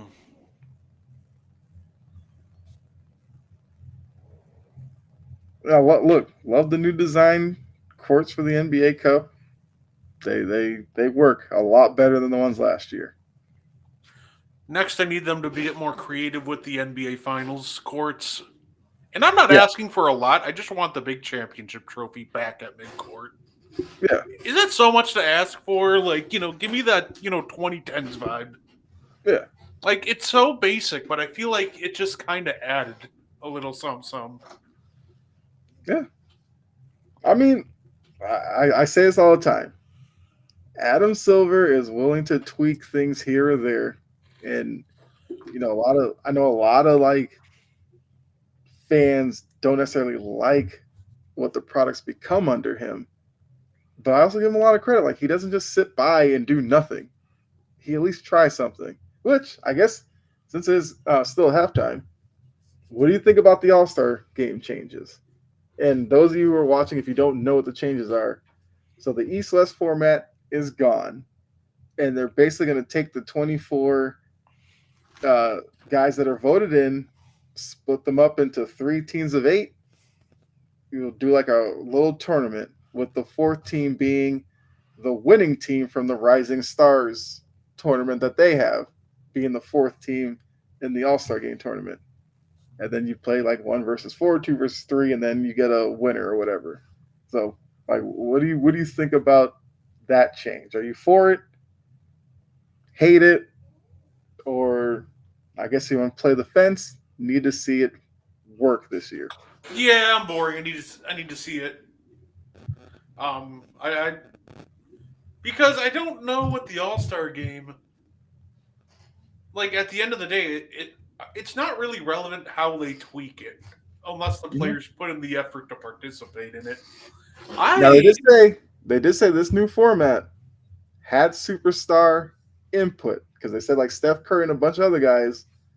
This is something that they really wanted, so and they should be invested in it. Then, if that's the case, then I love it. Like, at the end of the day, I it feels like it doesn't matter what they do. Like, I love their tweaking things, but all that really matters is the superstars. Like, they need to play basketball. Like, that's what we want to see. I don't care how they do it. Just go out there and ball out. Like, we have yeah. we have summertime scrimmages that are way more competitive than the All Star game. Hmm. And this will be kind of along the lines of that because the first, I guess, the first round matchup will be a game up to 40, and then the finals will be a game up to I think it's 20 or 25. So it's basically going to be like street ball at the All Star game, which, to be honest with you, I think is the only way you can really go with it and have these guys be invested. If you got like a street ball mentality, you'll probably get some trash talking. You'll get a lot of those one-on-one battles of guys trying to one up each other. Like for an All Star game, fine. The problem was subjecting yourself to that for like 2 hours with a score of like 209 to 190. At that point, it's like it's getting a little old. For these little quick matchups, I'm here for it. I love it. And then gonna let the audience know I'll probably be on here till like 8:10ish. Then I gotta go do Meaty Boys podcast. But don't worry, Kyle and I will cook until then. Yes. And then Oh, I will, yeah, finish up the game for sure. And then, yeah, also, I do want to look to see I what don't is the even feel. matchup next week. I don't even feel like I'd be missing anything going to do Meaty Boys. It's not. This Miami offense is not great. Like, if it wasn't for the free throw discrepancy, this would be an ugly blowout. Mm-hmm. All right, what do you get? Like, okay, a little fake the handoff. Which I feel like that's a staple of Miami Heat offense. If Adebayo has the ball in his hands, that's the action they're going to run every time. And I think that is a problem where they're just kind of too predictable right now. Yeah.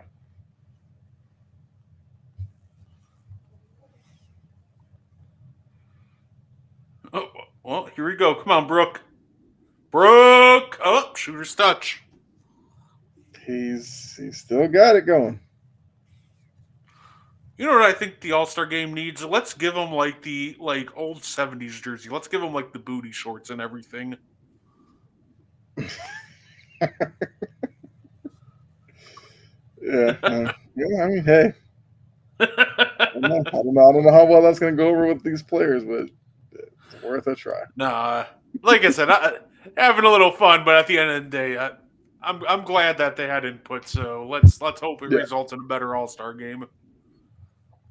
Here you go. Here's a change from John. Play it on the asphalt. Take it real street ball. Cut out the flops. Exactly. There we go. Give a good old fashioned chain net. Yeah. Play it at Rucker Park. There you go. Oh, that would be dope. Actually, Under the that's actually lights. not a terrible idea. What if they did like move it to like the big name street courts around the country, which we know they wouldn't do, but that would be kind of cool. Rather watch white men can't jump than the All Star game.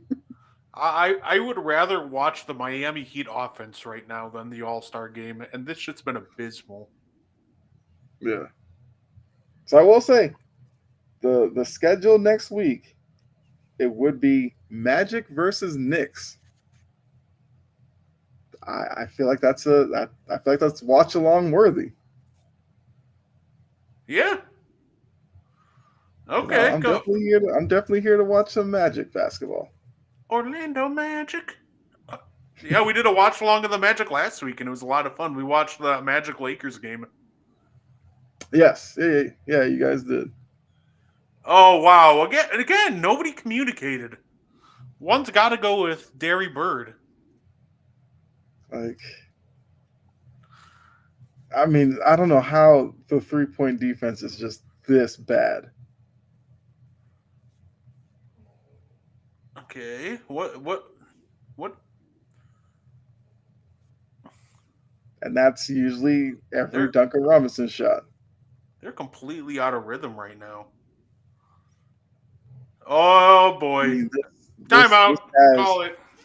this has blowout written all over it. And it looks like it's about to get away from Miami here because now we're trying Autobio on him. Autobio did as much as he could on that. Like that's all you can really ask for him to do.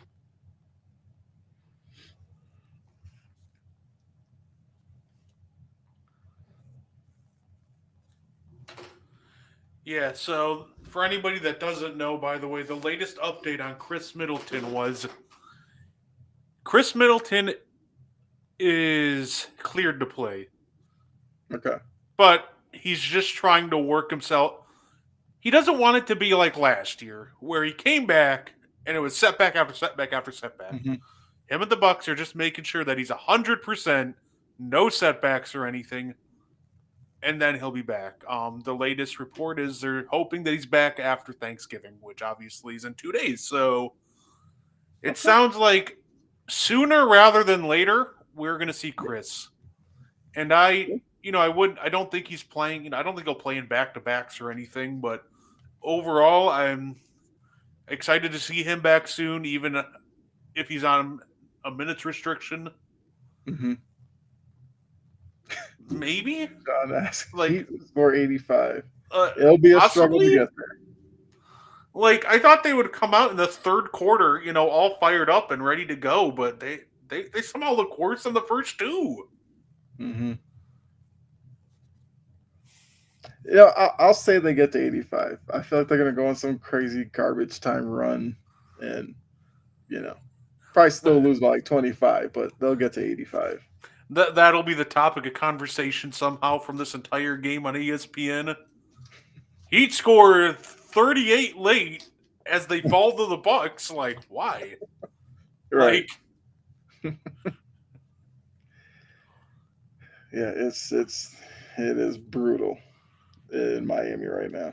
like the first quarter was bad, but the second quarter Mm-hmm. went much better. But now, like, they just look worse than both the first two quarters. Which, yeah, that probably does mean in the fourth quarter that they're going to go off for like 50, like the Celtics. Yeah. Which I mean, I will say, nice to see Porzingis back, and Porzingis was back ahead of schedule. Yeah, no, Tingus Pingus looked really good. Yeah, because he's supposed to be back like January, and then he just popped up the other night. Like I was like, okay, brother we're just doing this. say brother just showed up like, hey guys, I'm here. I'm playing basketball. Yeah. They're like, I. I mean, he scored 16 in his first night. That's not bad. 41% ain't gonna cut it. To be honest with you, I don't know how much better it's gonna be most nights with Miami.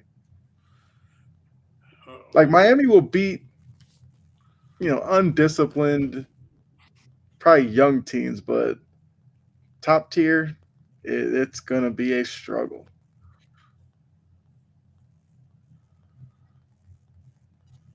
Yeah, say Dame's gonna pass Ray Allen in a couple of years. Mm-hmm. I mean, it might be Stat. lucky for Miami that they're in the division that they're in. Good job, Torian. Good job. See, I actually like what Torian did there. Just make sure to get out of the way and give up the two instead of giving up the and one, because the refs are blowing the whistle immediately as soon as his hand Yeah. goes up for a contest. Oh, oh, oh, oh! Thank you. Looks like they called it on the floor. Yeah. Oh, absolutely. Yeah, Dame was trying to say he was going up. I was like, no, Dame, no. Dame, I love you, man, but you absolutely were not going up. Let's see. Fell Yeah. behind the back? No. Yeah. All right. What do we got? Okay, they got the switch. Lillard's got hero, but now the double team, good double team. Absolutely. Prince, you gotta know the shot clock. I I definitely I definitely still think that okay, like they're just conceding these switches too easily. And Mm-hmm. that's my big problem with the Heat defense right now. It's as soon as the screen comes, immediate switch. Like what do you expect to Yeah, happen here? yeah, exactly. Hero missed the three at the top, which he was pretty open, but he missed that one. Oh, no. We're in for the turnover. And bad Oh. pass. Okay. Um, I think I needed a little better effort on that loose ball by Dame Uh, there. you know what, Dame, just get out of the way. At this point, the only way they're going to stay in this game is the foul. So,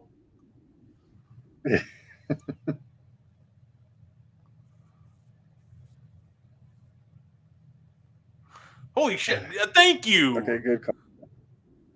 Good call. Yes, I thought Bam was gonna get away with that one. Here you go. Oh, whoa. Don't. Okay, you know what? I like the hustle, Dame. Way to try to embellish the call. Yeah, no. Bam throwing his hands up like, what do you mean you don't think you fouled him? Okay. You know, if you're, yeah, I'm not an NBA player, but, don't let him turn the Mhm. corner so easily. Right. Well, the problem for Miami is they don't have anybody that's got the lateral speed to stay in front of Dame right Yeah. now. Well, I guess just in No, general. absolutely. Either way, that defensive possession was a bust at the end of the day for Miami. Because what, Dame drew three, two, the double, Hmm. and the guy trying to take the charge. Hmm.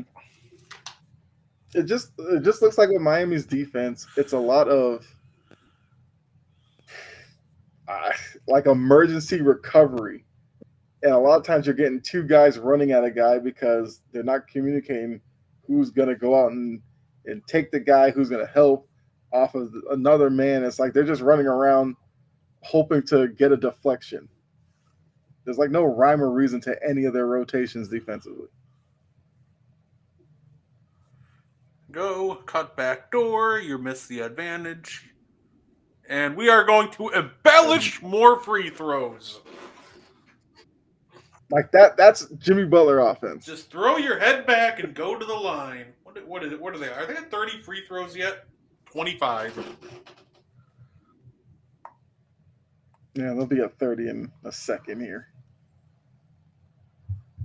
John with some college hoops, which I did see this. Defending champs UConn, two straight losses in a row to unranked teams. Look, Hurley will get those guys locked in. I mean, this is a time where you want to get those losses out of your system. I mean, because yeah, I've seen those, and it was surprising for sure, but I wouldn't be too worried. UConn is a really well run program right now. But I've been seeing like some Maui Invitational and some other of these early season tournaments. That, some teams have been surprising. Did I watch what Dayton UNC last night? Dayton looked pretty good. Okay, they ran a double team and then Uh, Like Ajax. that's way too easy. Is that Way too Kalel easy. Ware? I'm waiting for them to play him.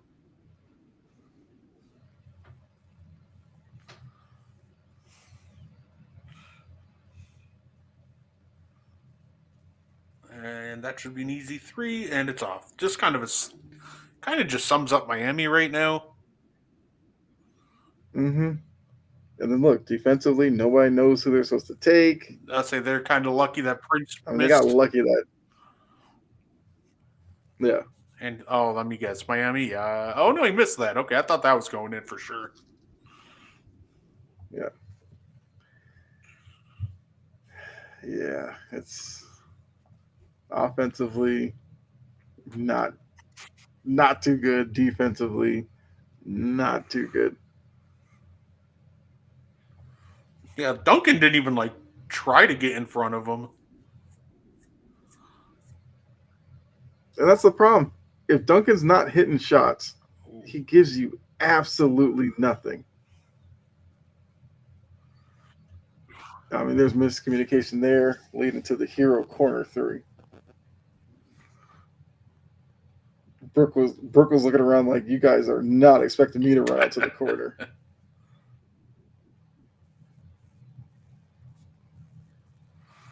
Oh, it's definitely not over yet. And Butler to the line. Let's see. I mean, yeah, Green did bring down his hands. I mean, it's yeah. Like once he brought his hands down, like you were in Jimmy Butler's wheelhouse at that point. Curious.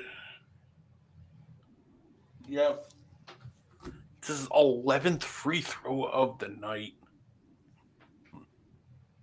He's on his way to 20 easily.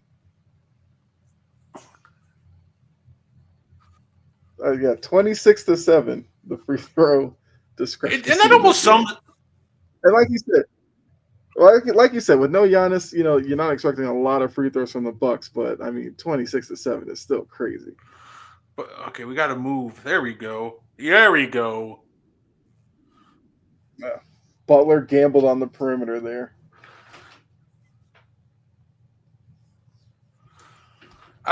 I hated that Bucks possession, but it worked because Jimmy kind of bailed this out.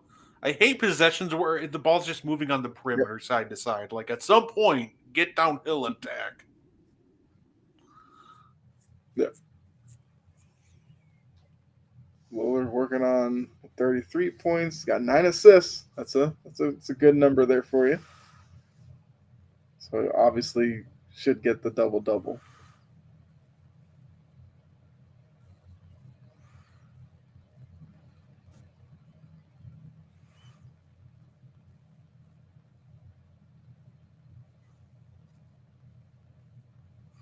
Dame going up and Knock them both. they're pushing the tempo.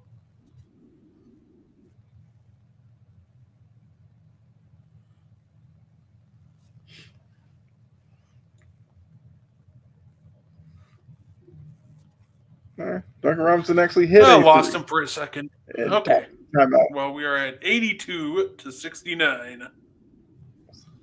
Yeah. But once again, same action that they always run for Duncan Robinson. He goes to the left side of the floor. He comes off his screen, catches it. You set a quick screen for him at the top, and he takes a shot. This one he actually made. Like we've kind of been alluding to, all of their sets, when whoever has the ball in their hand, you kind of have an idea of what set they're going to run and what kind of action they're going to run off the ball as well.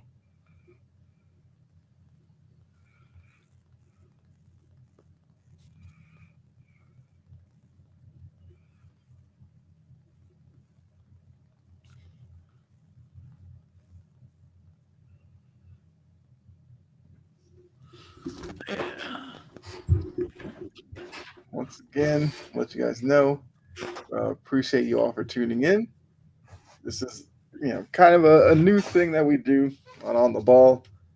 We give you these watch longs as long as the game interests us, which most of them kind of should. Tuesday nights are I guess like a big showcase night for the NBA, so the games should be there. But yeah, we got our NFL in earlier. If you missed that, obviously when you finish up here, you can watch it over and check that out. We did our picks, and yeah, now we're doing the game. And as we said a little earlier, next week will be Magic Knicks, also in an NBA Cup game. So we will do a watch along for that as well, because that should be an interesting matchup. Yeah, no. If you start doing a watch along for that game, I'm waiting for Mo. He's running a little late, but once we're done with Meaty Boys, if you're still on, I'll join you. Okay. I'm only planning on doing this game, but Oh yeah, no, if do yeah, the timing like if this game is still on by then, it's gonna be like fifth overtime or something. but Which crazy things have Dame is happened, the but yeah. third player in Bucks history to have 25 and 7.5. Dame and Giannis are two of the three, but the third one is Bucks legend Ramon Sessions. Okay, there's a name you don't hear every day. I didn't expect to hear it either, but I would not have guessed it. occasionally, I got to check Hoops Twitter, and that was like the first tweet that I saw, and I'm like, oh, didn't realize that Ramon did that Yeah. at some point. Okay. Would not have guessed that. There were so many other names I probably would have, run through before getting to him. Oddly enough, my first guess probably would have been like Brandon Jennings, because Brandon Jennings was a guy who had the potential to do something like that. Well, yeah, no, he absolutely could have, for sure. That honestly would have been one of my first guesses, too. I was like a really big Brandon Jennings All guy. right, Bucks are first in their cup in their group standings here in record and point Mm-hmm. differential. Well, they're tied with Detroit, but they're blowing them out in point differential. Yeah. Which that is the thing with the NBA Cup. Point differential is a big tiebreaker. Oh, oh, oh, Oh, they're trying to see, did Condon's shot hit the rim?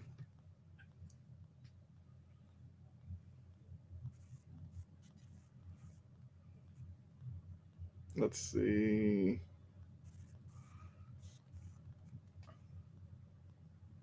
yep, you got it. It absolutely did. Yeah. Great call. Yeah, the top view, I thought the rim vibrated a little bit, but yeah, the other view, it was clear as day that it did. Oh, it's a. Oh, Dame don't like that one. He wants the review. Oh, how Doc pointing down the bench and then just threw his hands up because Miami had already inbounded the ball.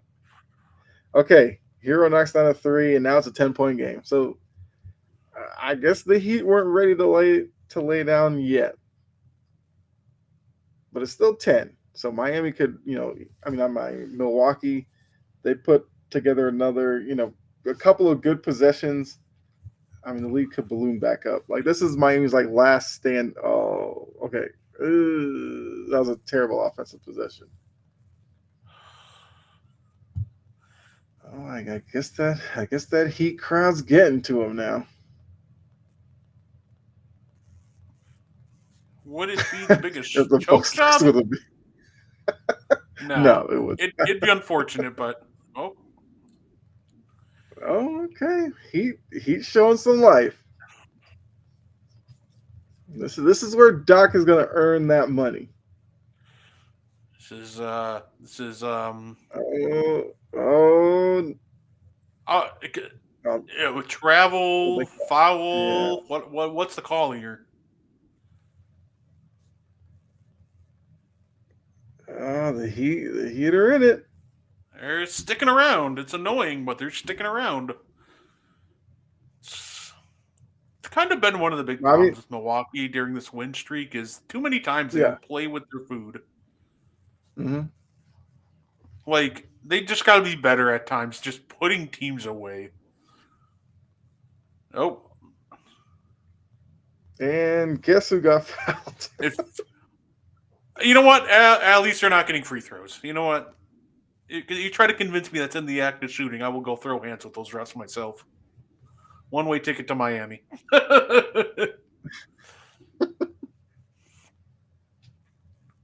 I mean, it was on Gary Trent. Clearly, Gary Trent and Butler are engaged in some kind of issue here. Okay, isolate Butler. Oh, where? Oh, he missed the Miss the tip. Oh, he missed the bunny. tip again. But hey, like the activity of where? Yeah, I said during the draft that I thought he was going to be arguably one of the steals of the draft. Mm-hmm. What is happening? What is Now it's like the Bucks are, oh, are doing their best this Miami this this is my impersonation. worst nightmare. It worked. We got bailed out, but what the DeLon Wright Pat Connaughton pick and whatever Pat Connaughton just did? Yeah. All right, Larson well, was you in know this what? position. He Oh, got we're in the greedy, tried bonus. to get the steal. We're in the bonus. Okay, we know. Just knock these down, DeLon. Kind of, help the bleeding a little bit. Stop the Mm-hmm. bleeding. Missed the first. Okay. Now look, if you're Miami, when the lead was up where it was, your best bet would be if you're down around 10 going into the fourth. You got it down to 8 right now. Right This is makes how it the so. Bucks were playing when we were losing all those games. Like, you're Mm-hmm. kind of seeing it, just lethargic, unenergetic. And ironically, like right here, this is like one of the exact lineups that was a huge problem too. This is Mm-hmm. an older veteran lineup that you can absolutely just move side to side and run on. The only young guy in this lineup is Larson, what's his name? Gary Trent Jr. yeah. and Larson Bobby and Ware are Portis. starting to crash the offensive boards. Yeah, that makes sense because Bobby isn't. Come on, Bob. Oh boy.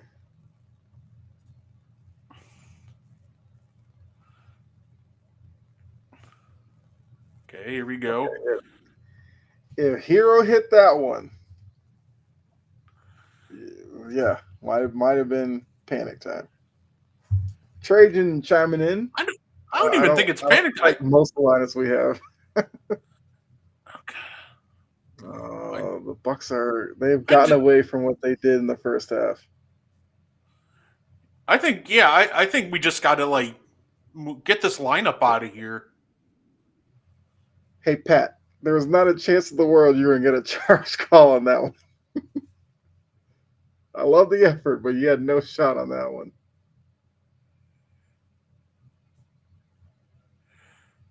All right, Pat Okay, Connaughton just Pat, turned into prime MJ. Okay, very athletic finish. Train says we don't have any rebounders. Yeah, that is a problem for Milwaukee for sure.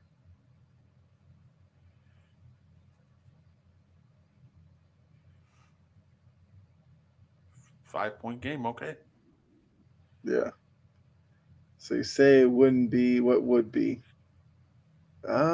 Biggest choke job. What would be the biggest choke job? I think Miami. I mean, okay, so Milwaukee had like three worst choke jobs to Miami in like their playoff series alone. Unless we're just talking about Yeah. this, could have just taken the open three, man. You really could have. Like, why the sidestep? Um, Our three one choke job that I can think three that point line. Yeah. one straight up choke job that I can think of because I'm looking at Doc Rivers that I can think of that comes to mind. Mm-hmm. 2016 Clippers Rockets Game Yeah. 6. If anybody doesn't know what happened, the Clippers were up 19. I think it was like the middle of the third, if I remember correctly. James Harden went to the bench and the Rockets just proceeded to walk him down after that. And it wasn't even like Dwight Howard started going crazy. It literally was Jason Terry, Corey Brewer, and 2015 Josh Smith just Hmm. absolutely walked the Clippers down. Like, Yeah. I think just single game choke jobs, that one's got to be up there. I'm trying to think of one for.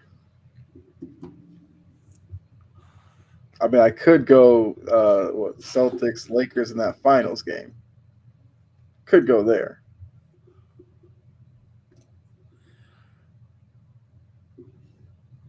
Commonly open and you use the game in NBA 2K style.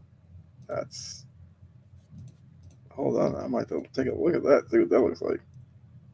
Yeah, I had to look up which game it was. It game four. Oh wait, when the Celtics went on that 21-3 run. I mean, that's a pretty big one, and especially in that spot.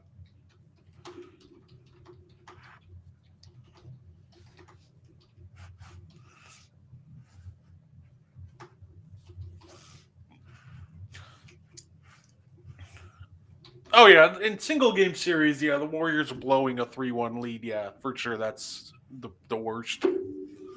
Mm-hmm. It wasn't the thing. Yeah, it wasn't like a single game. The funny part is, like, everybody got blow. All the games were pretty much blowouts that series, except for Game 7. Mm-hmm. But unfortunately, I have to depart now. All right. Mo, Hey, Mo, appreciate it. saying I'm excited.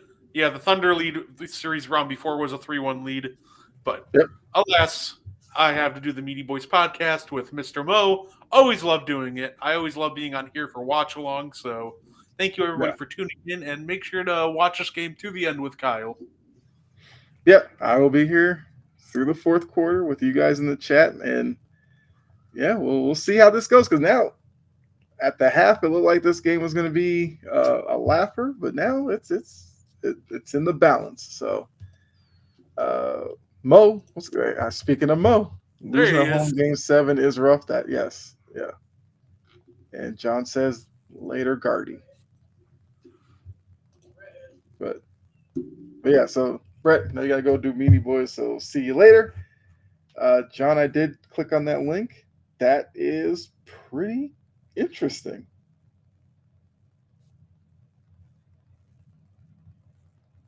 Huh.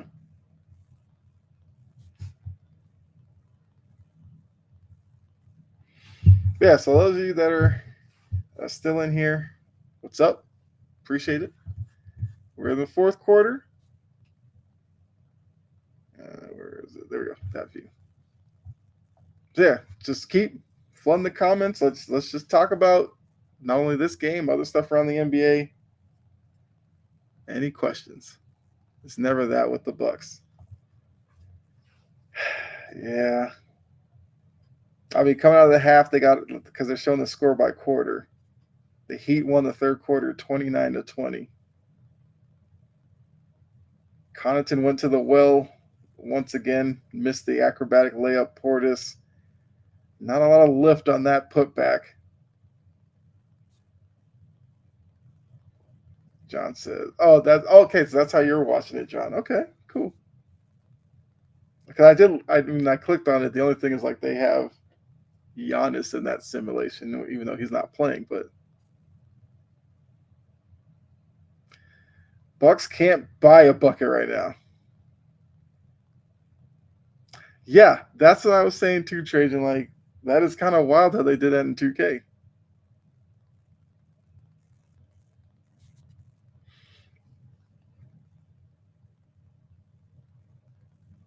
But we got Delon Wright going to the line where stop some of this bleeding. Like get a couple of uh, free points at the line here. Makes the first one.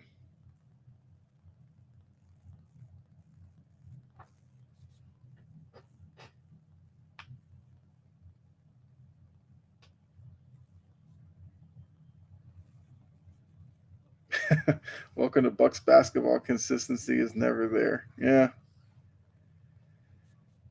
it's just crazy. It was clicking in the first half, come out of halftime, and now they're not doing anything that they were doing then. And Heroes had a couple of good looks at three that if he were able to knock down, this game would look a lot different. But it's a 4 point game. I know the scoreboard on there is a little bit ahead of me. I'm going off of what I'm watching here. Okay, Bobby Portis knocks down a much needed three there. Open up the lead to 7 once again. The 3 point shot is definitely working in Milwaukee's favor. They're plus 30 from the 3 point line. Fast break. Love to see that. Okay. Gary Trent blew that. Nice. Bobby's got Hawkes on him. Got to do work. Simple move. Yeah.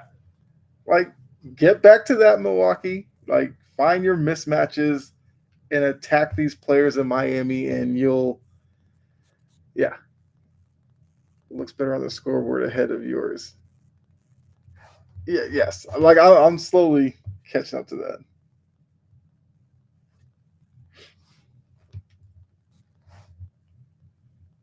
But yeah, I think Miami made their run. The crowd got back into it. Momentum swung their way.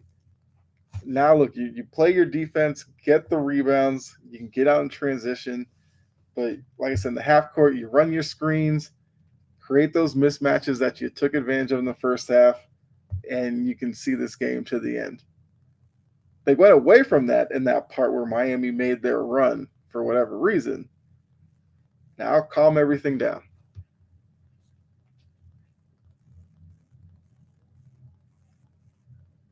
Because one, Miami hasn't hit the perimeter shot with enough consistency to think that if this lead balloons back up to like 12 or something, that they'll be able to get back into it quickly, like from the 3 point line. Like Miami's not built like that.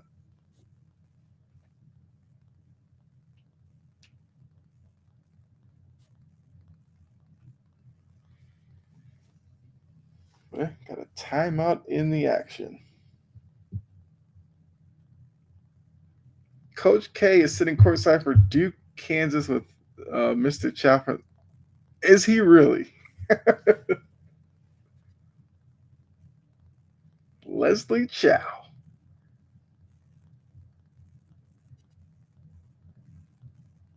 I mean, look, you're getting some good matchups in college basketball right now. Chow went to Duke. Oh, yeah, I think I remember hearing that before.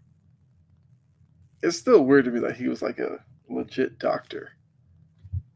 Because whenever I see, was it Ken Jung, I only think of Leslie Chow. That or Mr. Chang from Community. I only see him as those two things.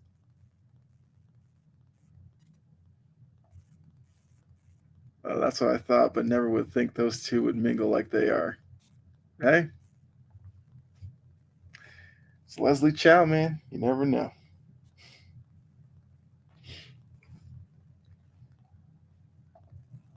Yes, yeah.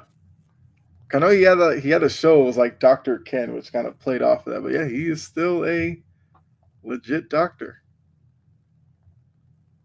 So if you are new to the channel, what's going on? Appreciate you tuning in. Do like John, Trajan, and others in the chat. Let me know you're here. Say what's up. Who's your team? Because we talked some NFL earlier. Doing a watch along next week. We will be back with the same format. NFL for like the half an hour before tip off, and then we'll be here for Magic versus Knicks next week.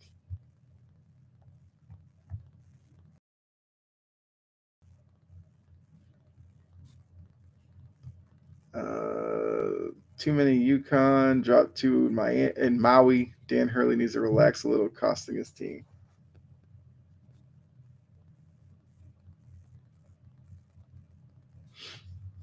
Yes, I mean, I think John brought that up earlier. And yeah, losing now is fine. Like, it's not that big of a deal. Crazy things happen in Maui.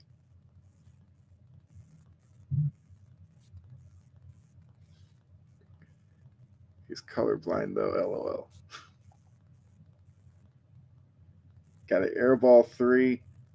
Well, Terry Rozier's back in the game. He might throw up some bricks here.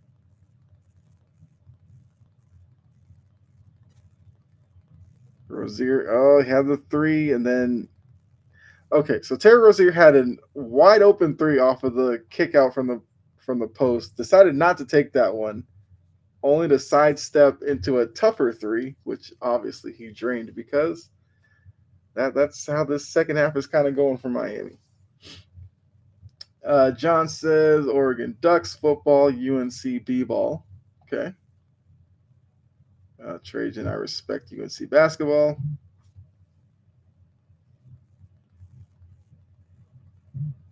Yeah, I think Hubert Davis is this dude's doing a good job there. Lead is back down to 5. So we got Doc doing some coaching to Gary Trent. I don't think Gary Trent necessarily liked what Doc was saying, but Doc's doing some coaching.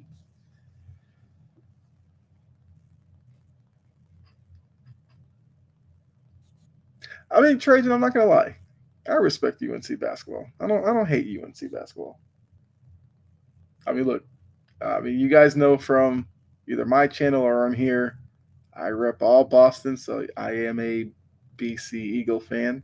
And UMass Minutemen, you know.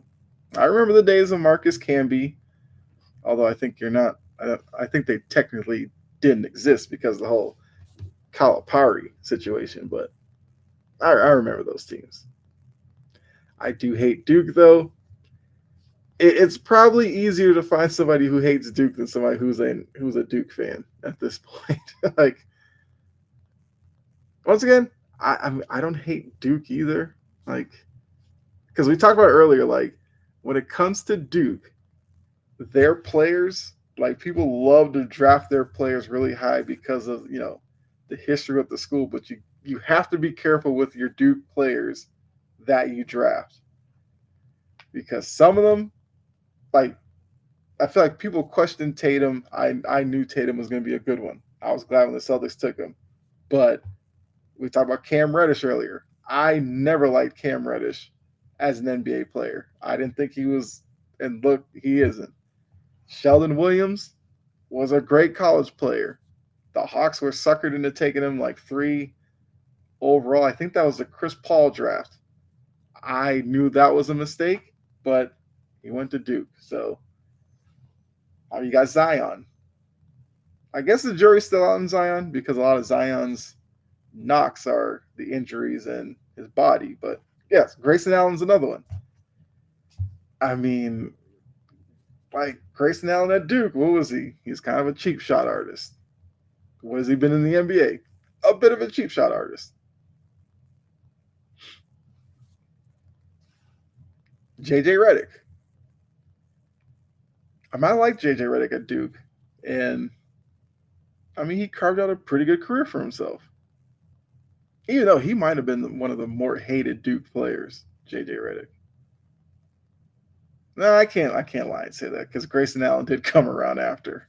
Grayson Allen might be the most hated Duke player, in my opinion. Seth Curry's another one. I feel like Seth Curry is just, he's just there. I don't think people hate Seth Curry.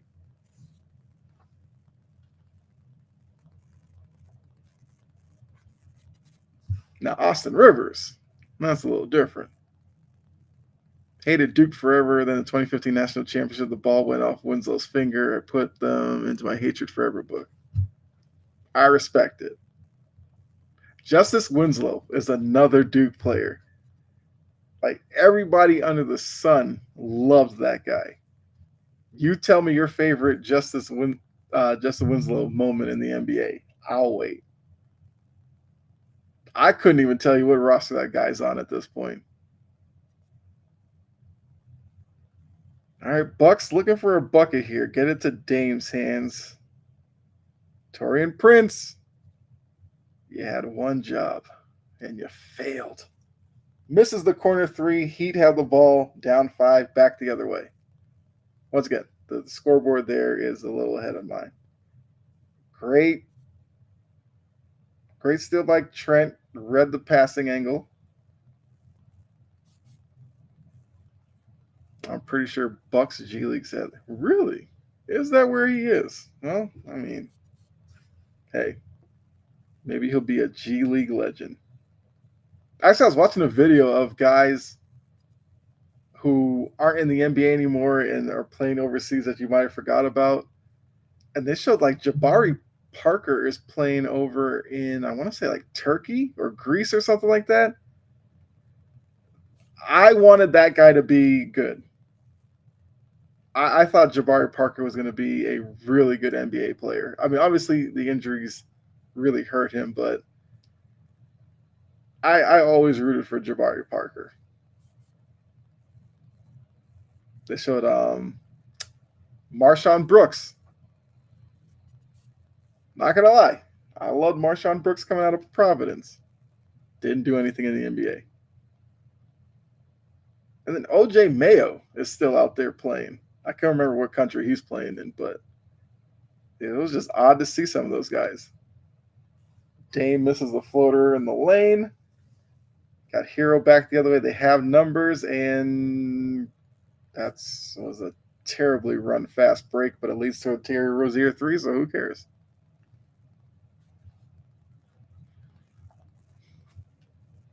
Let's see. My opinion, only Duke players that actually done something and hated them in college have followed them in the NBA. Shane Battier was a good one.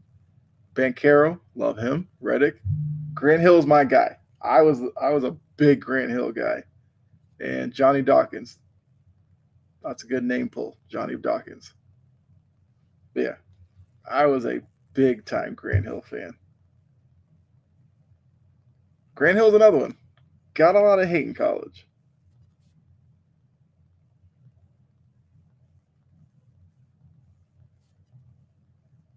Well, if Brett were here, he would say Pat Connaughton with one of those terrible closeouts. He went flying by Rozier, gave Rozier clear path in the lane where he laid it up and in, and now the Heat are down only 2. Doc calls timeout. Doc's going to give them his patented rah-rah speeches in the huddle, and they're going to come out on fire. Probably not, but we'll see. But yeah, like I said, let's keep it going in the chat. Talking Duke players. I honestly forget how we got here, but we're here. I'm here for it. LeBron should have gone to Duke. Give me another reason to dislike him. Yes, that is where he was going to go. Well, I think it was like Ohio State or Duke, and I'm pretty sure, yeah, he said he was going to go to Duke for Coach K. There you go. A what if? What if LeBron spent a year at Duke?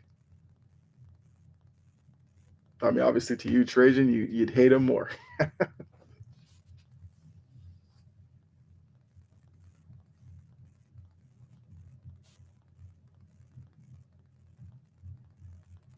Which I mean, look, for a lot of years, Duke was the place to be. Now, not so much. I feel like UConn's kind of becoming the place to be in college. I'm not get me wrong, Duke's still they got Cooper Flag, so Duke's not crying or anything about it.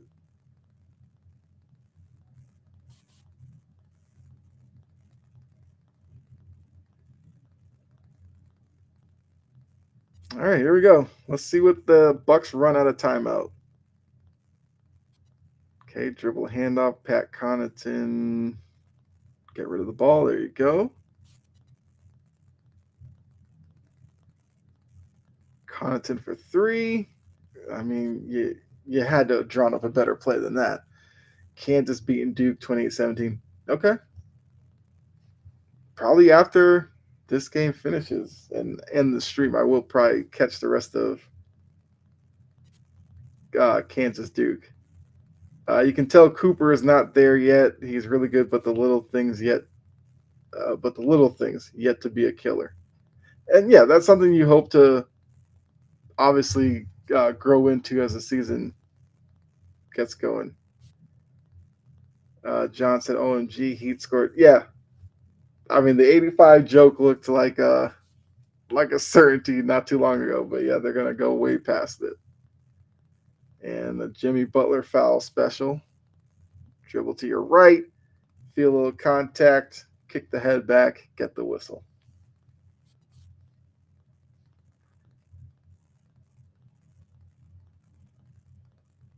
All right, Butler missed the first.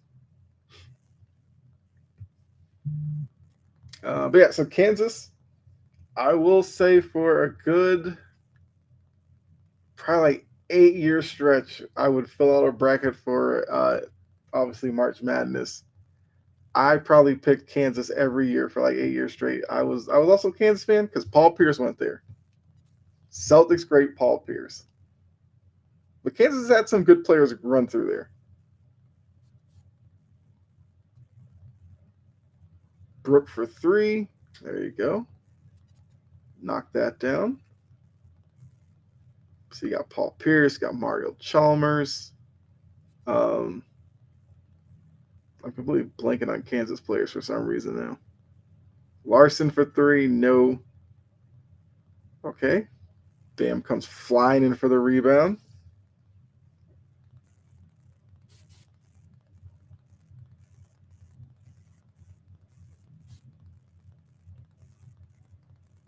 All right, we got a little over 4 minutes to go. Bucks hold on to a 2 point lead. Once again, I'm going off of my screen here. I stopped after year three. They choke in the tourney every year. Yes, so that's kind of where I was going with the Kansas thing. Yeah, that's what I've learned, and that's how I fill my bracket out now. I got goaltending on Brooke Lopez there. So now I basically kind of pencil Kansas in for like the Sweet 16. Then after that, toss up for me. I can't watch the Bucks anymore. I, I mean, look, as good as they were in the first half, it's just astonishing what they're looking at right now.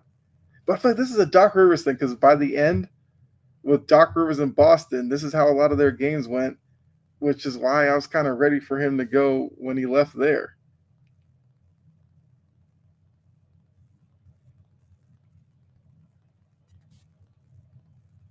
Dame trying to campaign for a trip to the foul line.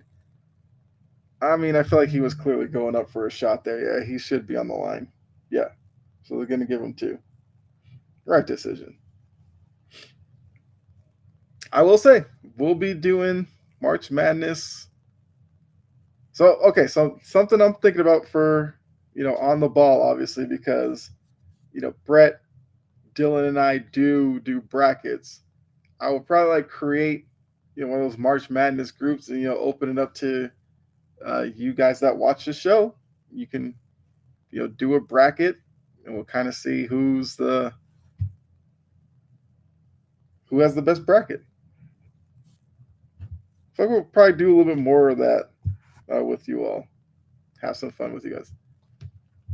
Chalmers. Oh yeah, Andrew Wiggins. I don't know why I forgot about Andrew Wiggins. Wilt. Yes, Wilt went there.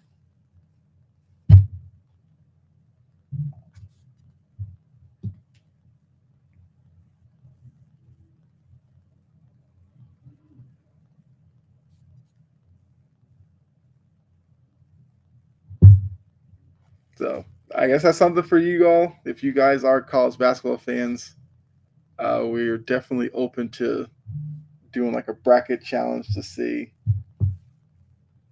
uh, who can do that. And maybe some other stuff because I'm always thinking about ways to I guess increase the interaction between us and you all. So obviously, if you guys have some suggestions, let us know. That was kind of the part of doing these watch-alongs. A great way to, especially with the show being on a Tuesday night.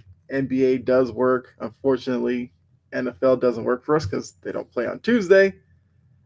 So yeah, NBA was kind of the best way we could do watch-alongs on the show. So far, we've done two this year.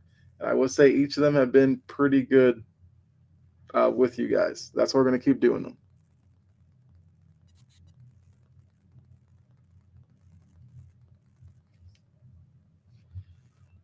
Auburn versus UNC tonight going to be a tough one. As a UNC fan, I'm going to have to go Auburn tonight to win. UNC starts slow, and I think Auburn plays too fast for UNC to catch up. It's remarkable the transformation of Auburn basketball. Auburn basketball is actually well, at least up in like a couple of years ago, I've enjoyed watching Auburn basketball. Trajan, I don't like Hubert. Well, I think with Hubert Davis and even a guy like what I think John Shire's still coaching Duke, right? Yeah, it's tough with those guys because of the coaches that they're following. Like I don't know if Hubert Davis is necessarily like not right for the job or anything. It's just that no matter what he does, you're always going to be thinking about Roy Williams. Alabama's in that same boat. Then last few years looked good. Yeah, Train says miss. I mean, it's Roy Williams. You should miss him. I'm sure Duke fans miss Coach K. Hey, BC, I miss the great Al Skin. I'm just kidding. I don't even know. Great BC coach.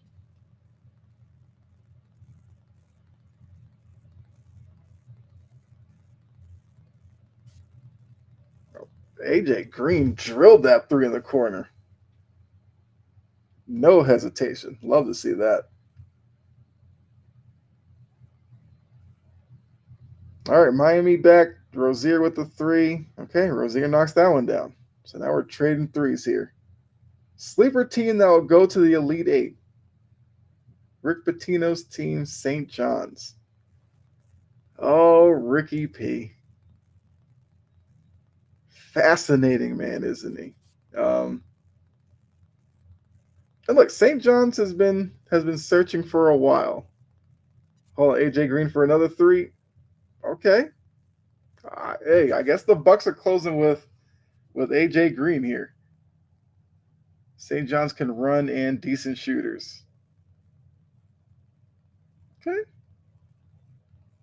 I mean, I don't doubt Rick Pitino. When it comes to college, he knows what he's doing. There might be a scandal or two involved during his time there, but he will turn programs around. I mean, his work at Louisville was next level. Got a foul on Adebayo, closing out on Brook Lopez there. So look, AJ Green. Look, if the Bucks end up holding on and winning this, as much as Dame has done tonight, it'll be because of AJ Green. He's hit a couple of big threes late in this game. All right, nice handoff there. Lillard's got Adebayo on him. Rozier's waiting to help. Lillard takes a step back three. Like, you got to get a better shot than that.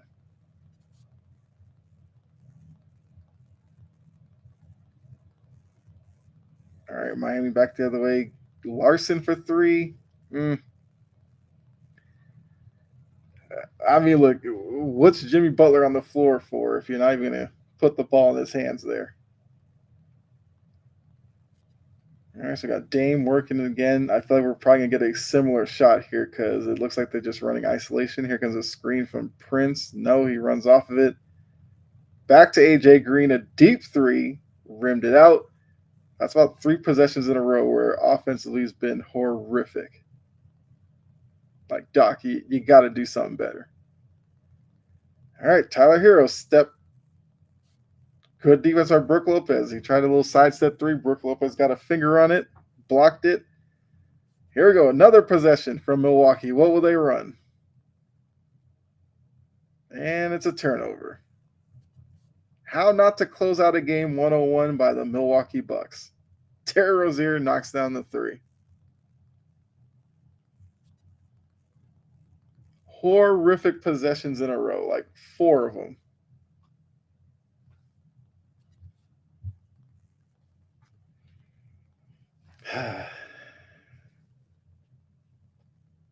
Just when you thought the Bucks had figured it out and were going to close out the game, They failed miserably. Standing around and watching Dame a few feet behind the 3-point line is not the remedy to close out an NBA game.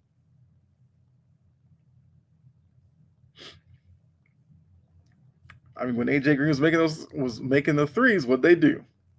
Dribble, penetrate, swing the ball around, find him, knock it down, and then they just stop. But they still have the lead. It's a slim lead, but they still have a lead.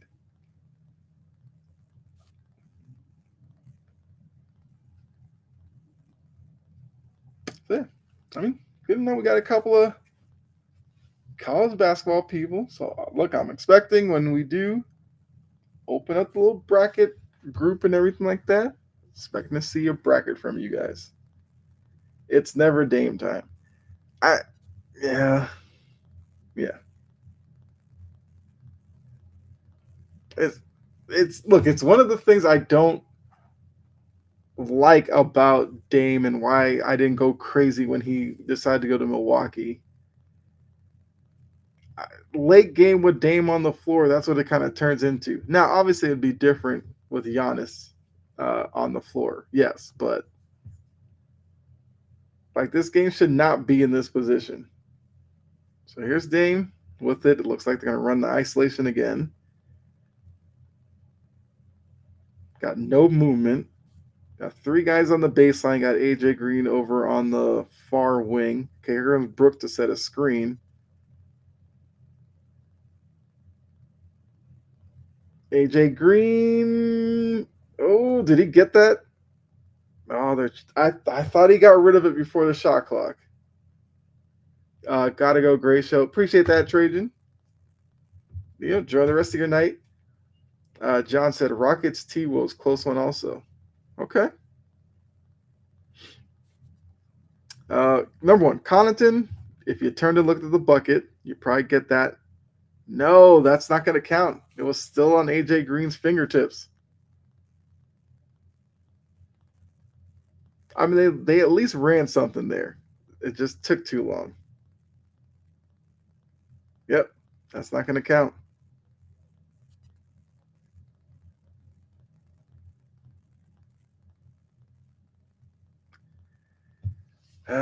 Doc. Late game offense from Doc. Never disappoints, huh? So it looks like we're going to get Miami with an opportunity here to potentially steal this one.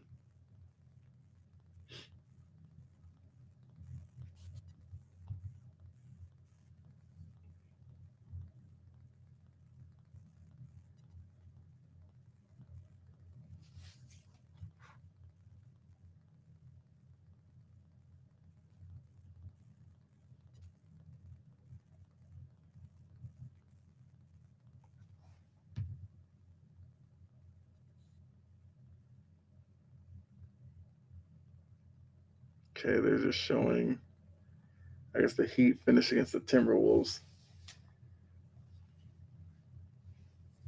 Once again, I mean, the scoreboard will probably hit the final before I get to it, but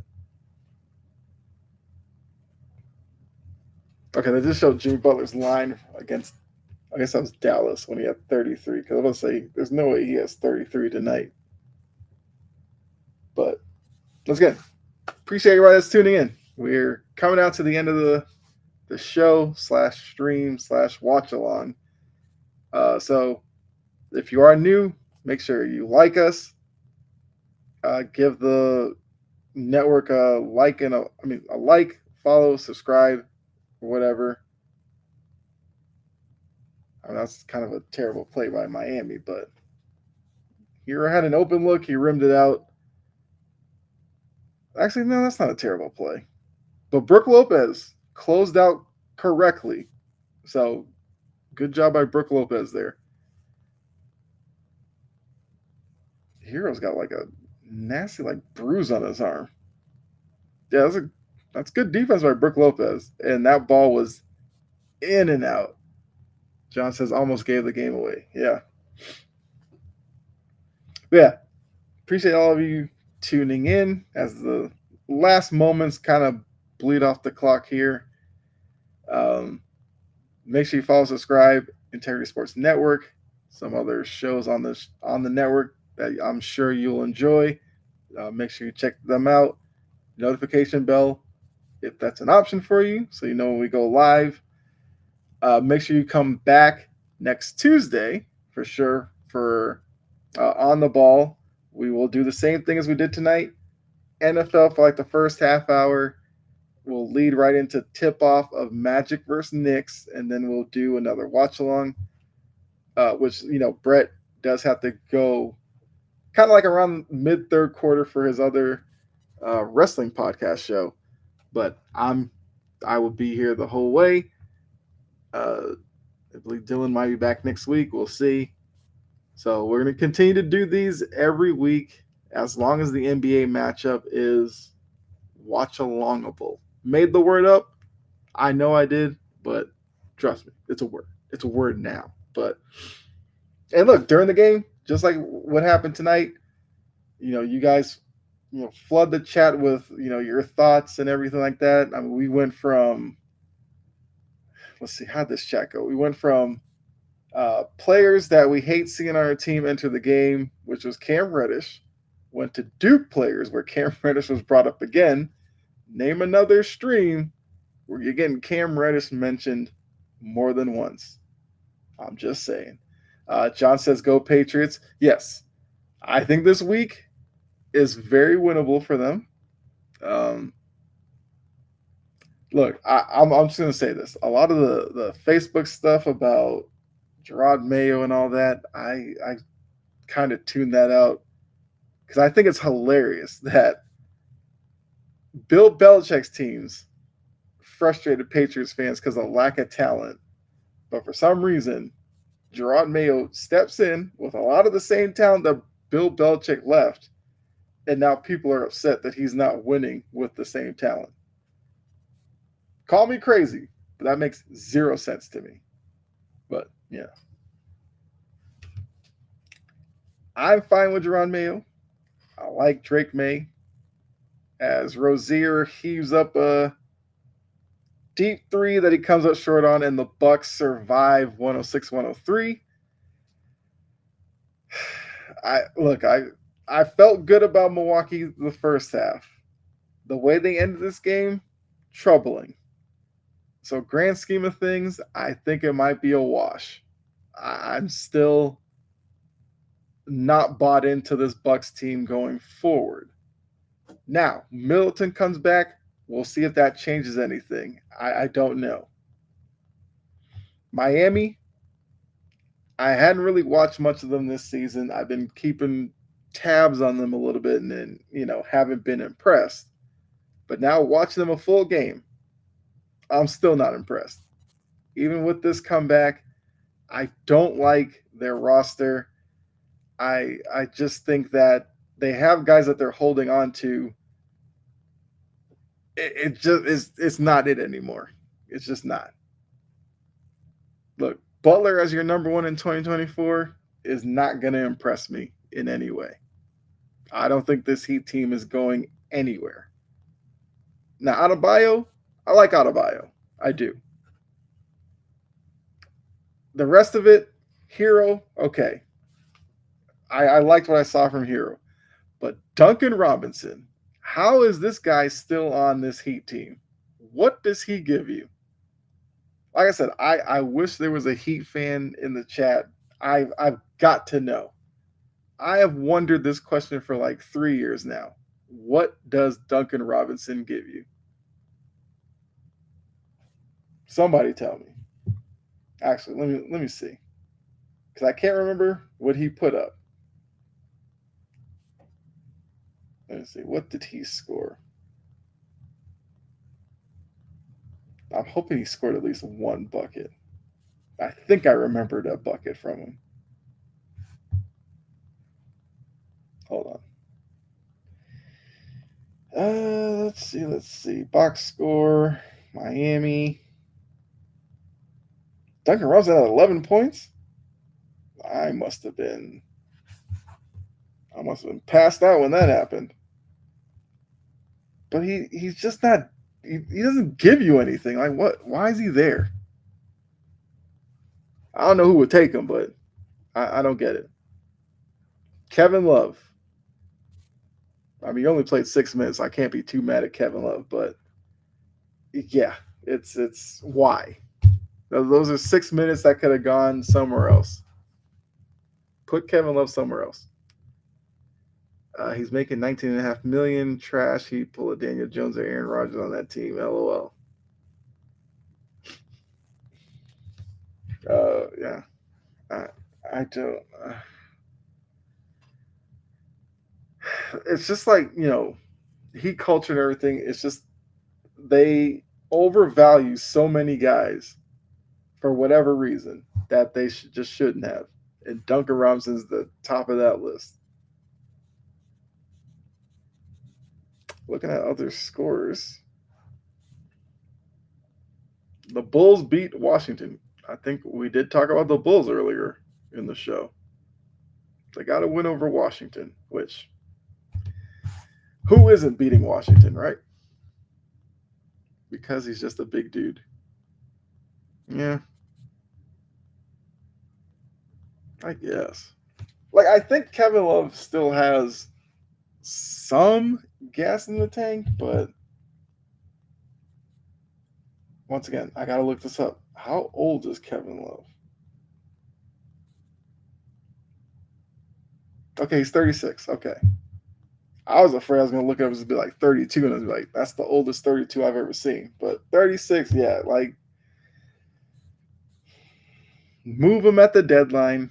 I feel like his name will probably come up somewhere. But in terms of his career, like this might be the beginning. Well, not the beginning of the end because that was probably like 2 years ago. But this might be the end for Kevin Love.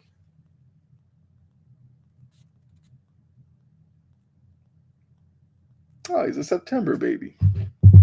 My birthday's in September. Shout out to Kevin Love. But um,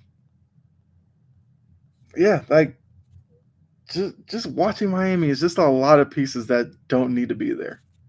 And for Spoelstra being this coaching great, not impressed.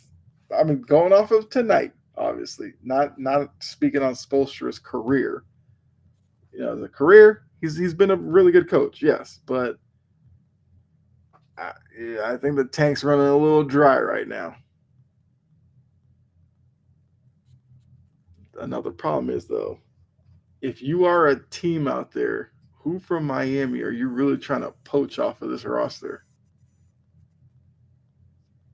I don't want Jimmy Butler at this stage of his career. Miami's not going to move out of Bio, so you forget that. They're probably not going to move Hero.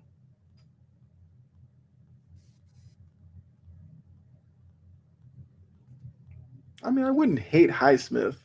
He's just an energy guy on the wing. Like I could make that work, but outside of that, it's just like there's nothing worthy of watching.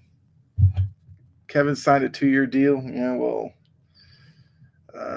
you might want to take the whiteout to that 2-year and make it 1 year. Uh, okay, I guess.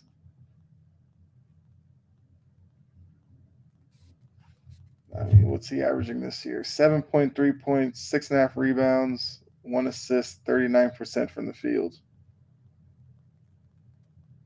I mean, cut your losses. But yeah, so look, it looks like Lakers and Suns are about to start, which Brett and I did talk about earlier. I think Brett went back and forth. I think he finally settled on Lakers taking it. It looks like Durant's going to play. I'm trying to see, is Beal playing? Beal's in uniform, people. So cherish these moments. We actually have Durant and Beal in uniform at the same time. And Booker's in uniform as well. Okay. There you go. But that's it for us. We're coming up on a 3-hour mark. So like I said before, make sure you come back next Tuesday at 7 o'clock, where we will get you ready for Magic versus Knicks. Oh, here we go. What about Davis on the Lakers? All right, let me see. I will. Let's see. They're showing LeBron. They just showed. Okay, they're still showing LeBron. Hey, cameraman, move off. Anthony Davis is in the starting lineup. He's good to go. We got Reeves, Reddish, Hachimura, James, Davis. For the Suns, you got Jones, Booker, Beal, Durant, Nurkic. So everybody who is questionable in the starting lineup, ready to go. So with that, knowing that, yeah, I'll say the Lakers get this one tonight. But yeah, I mean, look, maybe one Tuesday, maybe we'll stick around and do both games. I don't know, but for right now, I'm gonna go ahead and call it a night. It's been a long one, like I said, almost 3 hours. I'm sure some of y'all are sick of hearing me talk. I don't know. I'm kidding, but yes, next Tuesday we'll be back. More on the ball. Appreciate all of you. Look, John, Anthony, Jory, Mo, Trajan, everybody else who was in the chat. Even if you just tuned in and didn't leave a comment or anything like that, appreciate all of you as well. Maybe next week you'll feel empowered to go ahead and drop something in the chat because that's what we want from you guys. Good show. Catch you next time. Appreciate that, John. Enjoy the rest of your night. So we're out of here. Be safe. And let me see what's up next on the network. So we will have, what's today, Tuesday? Okay, so we got Sideline to Sideline Thursday, although it's Thanksgiving. So actually, I don't know what the shows will look like Thursday. So don't quote me on that. For sure, I will be back Friday, Passion and Precision with Jory, who was in the chat. So you check us out there. So I guess make sure you have notifications for Thursday. I don't know. That's up in the air for us. So yeah, enjoy your night. I'm out of here as I think LeBron just hit a 3. It's 5-3 Lakers. So you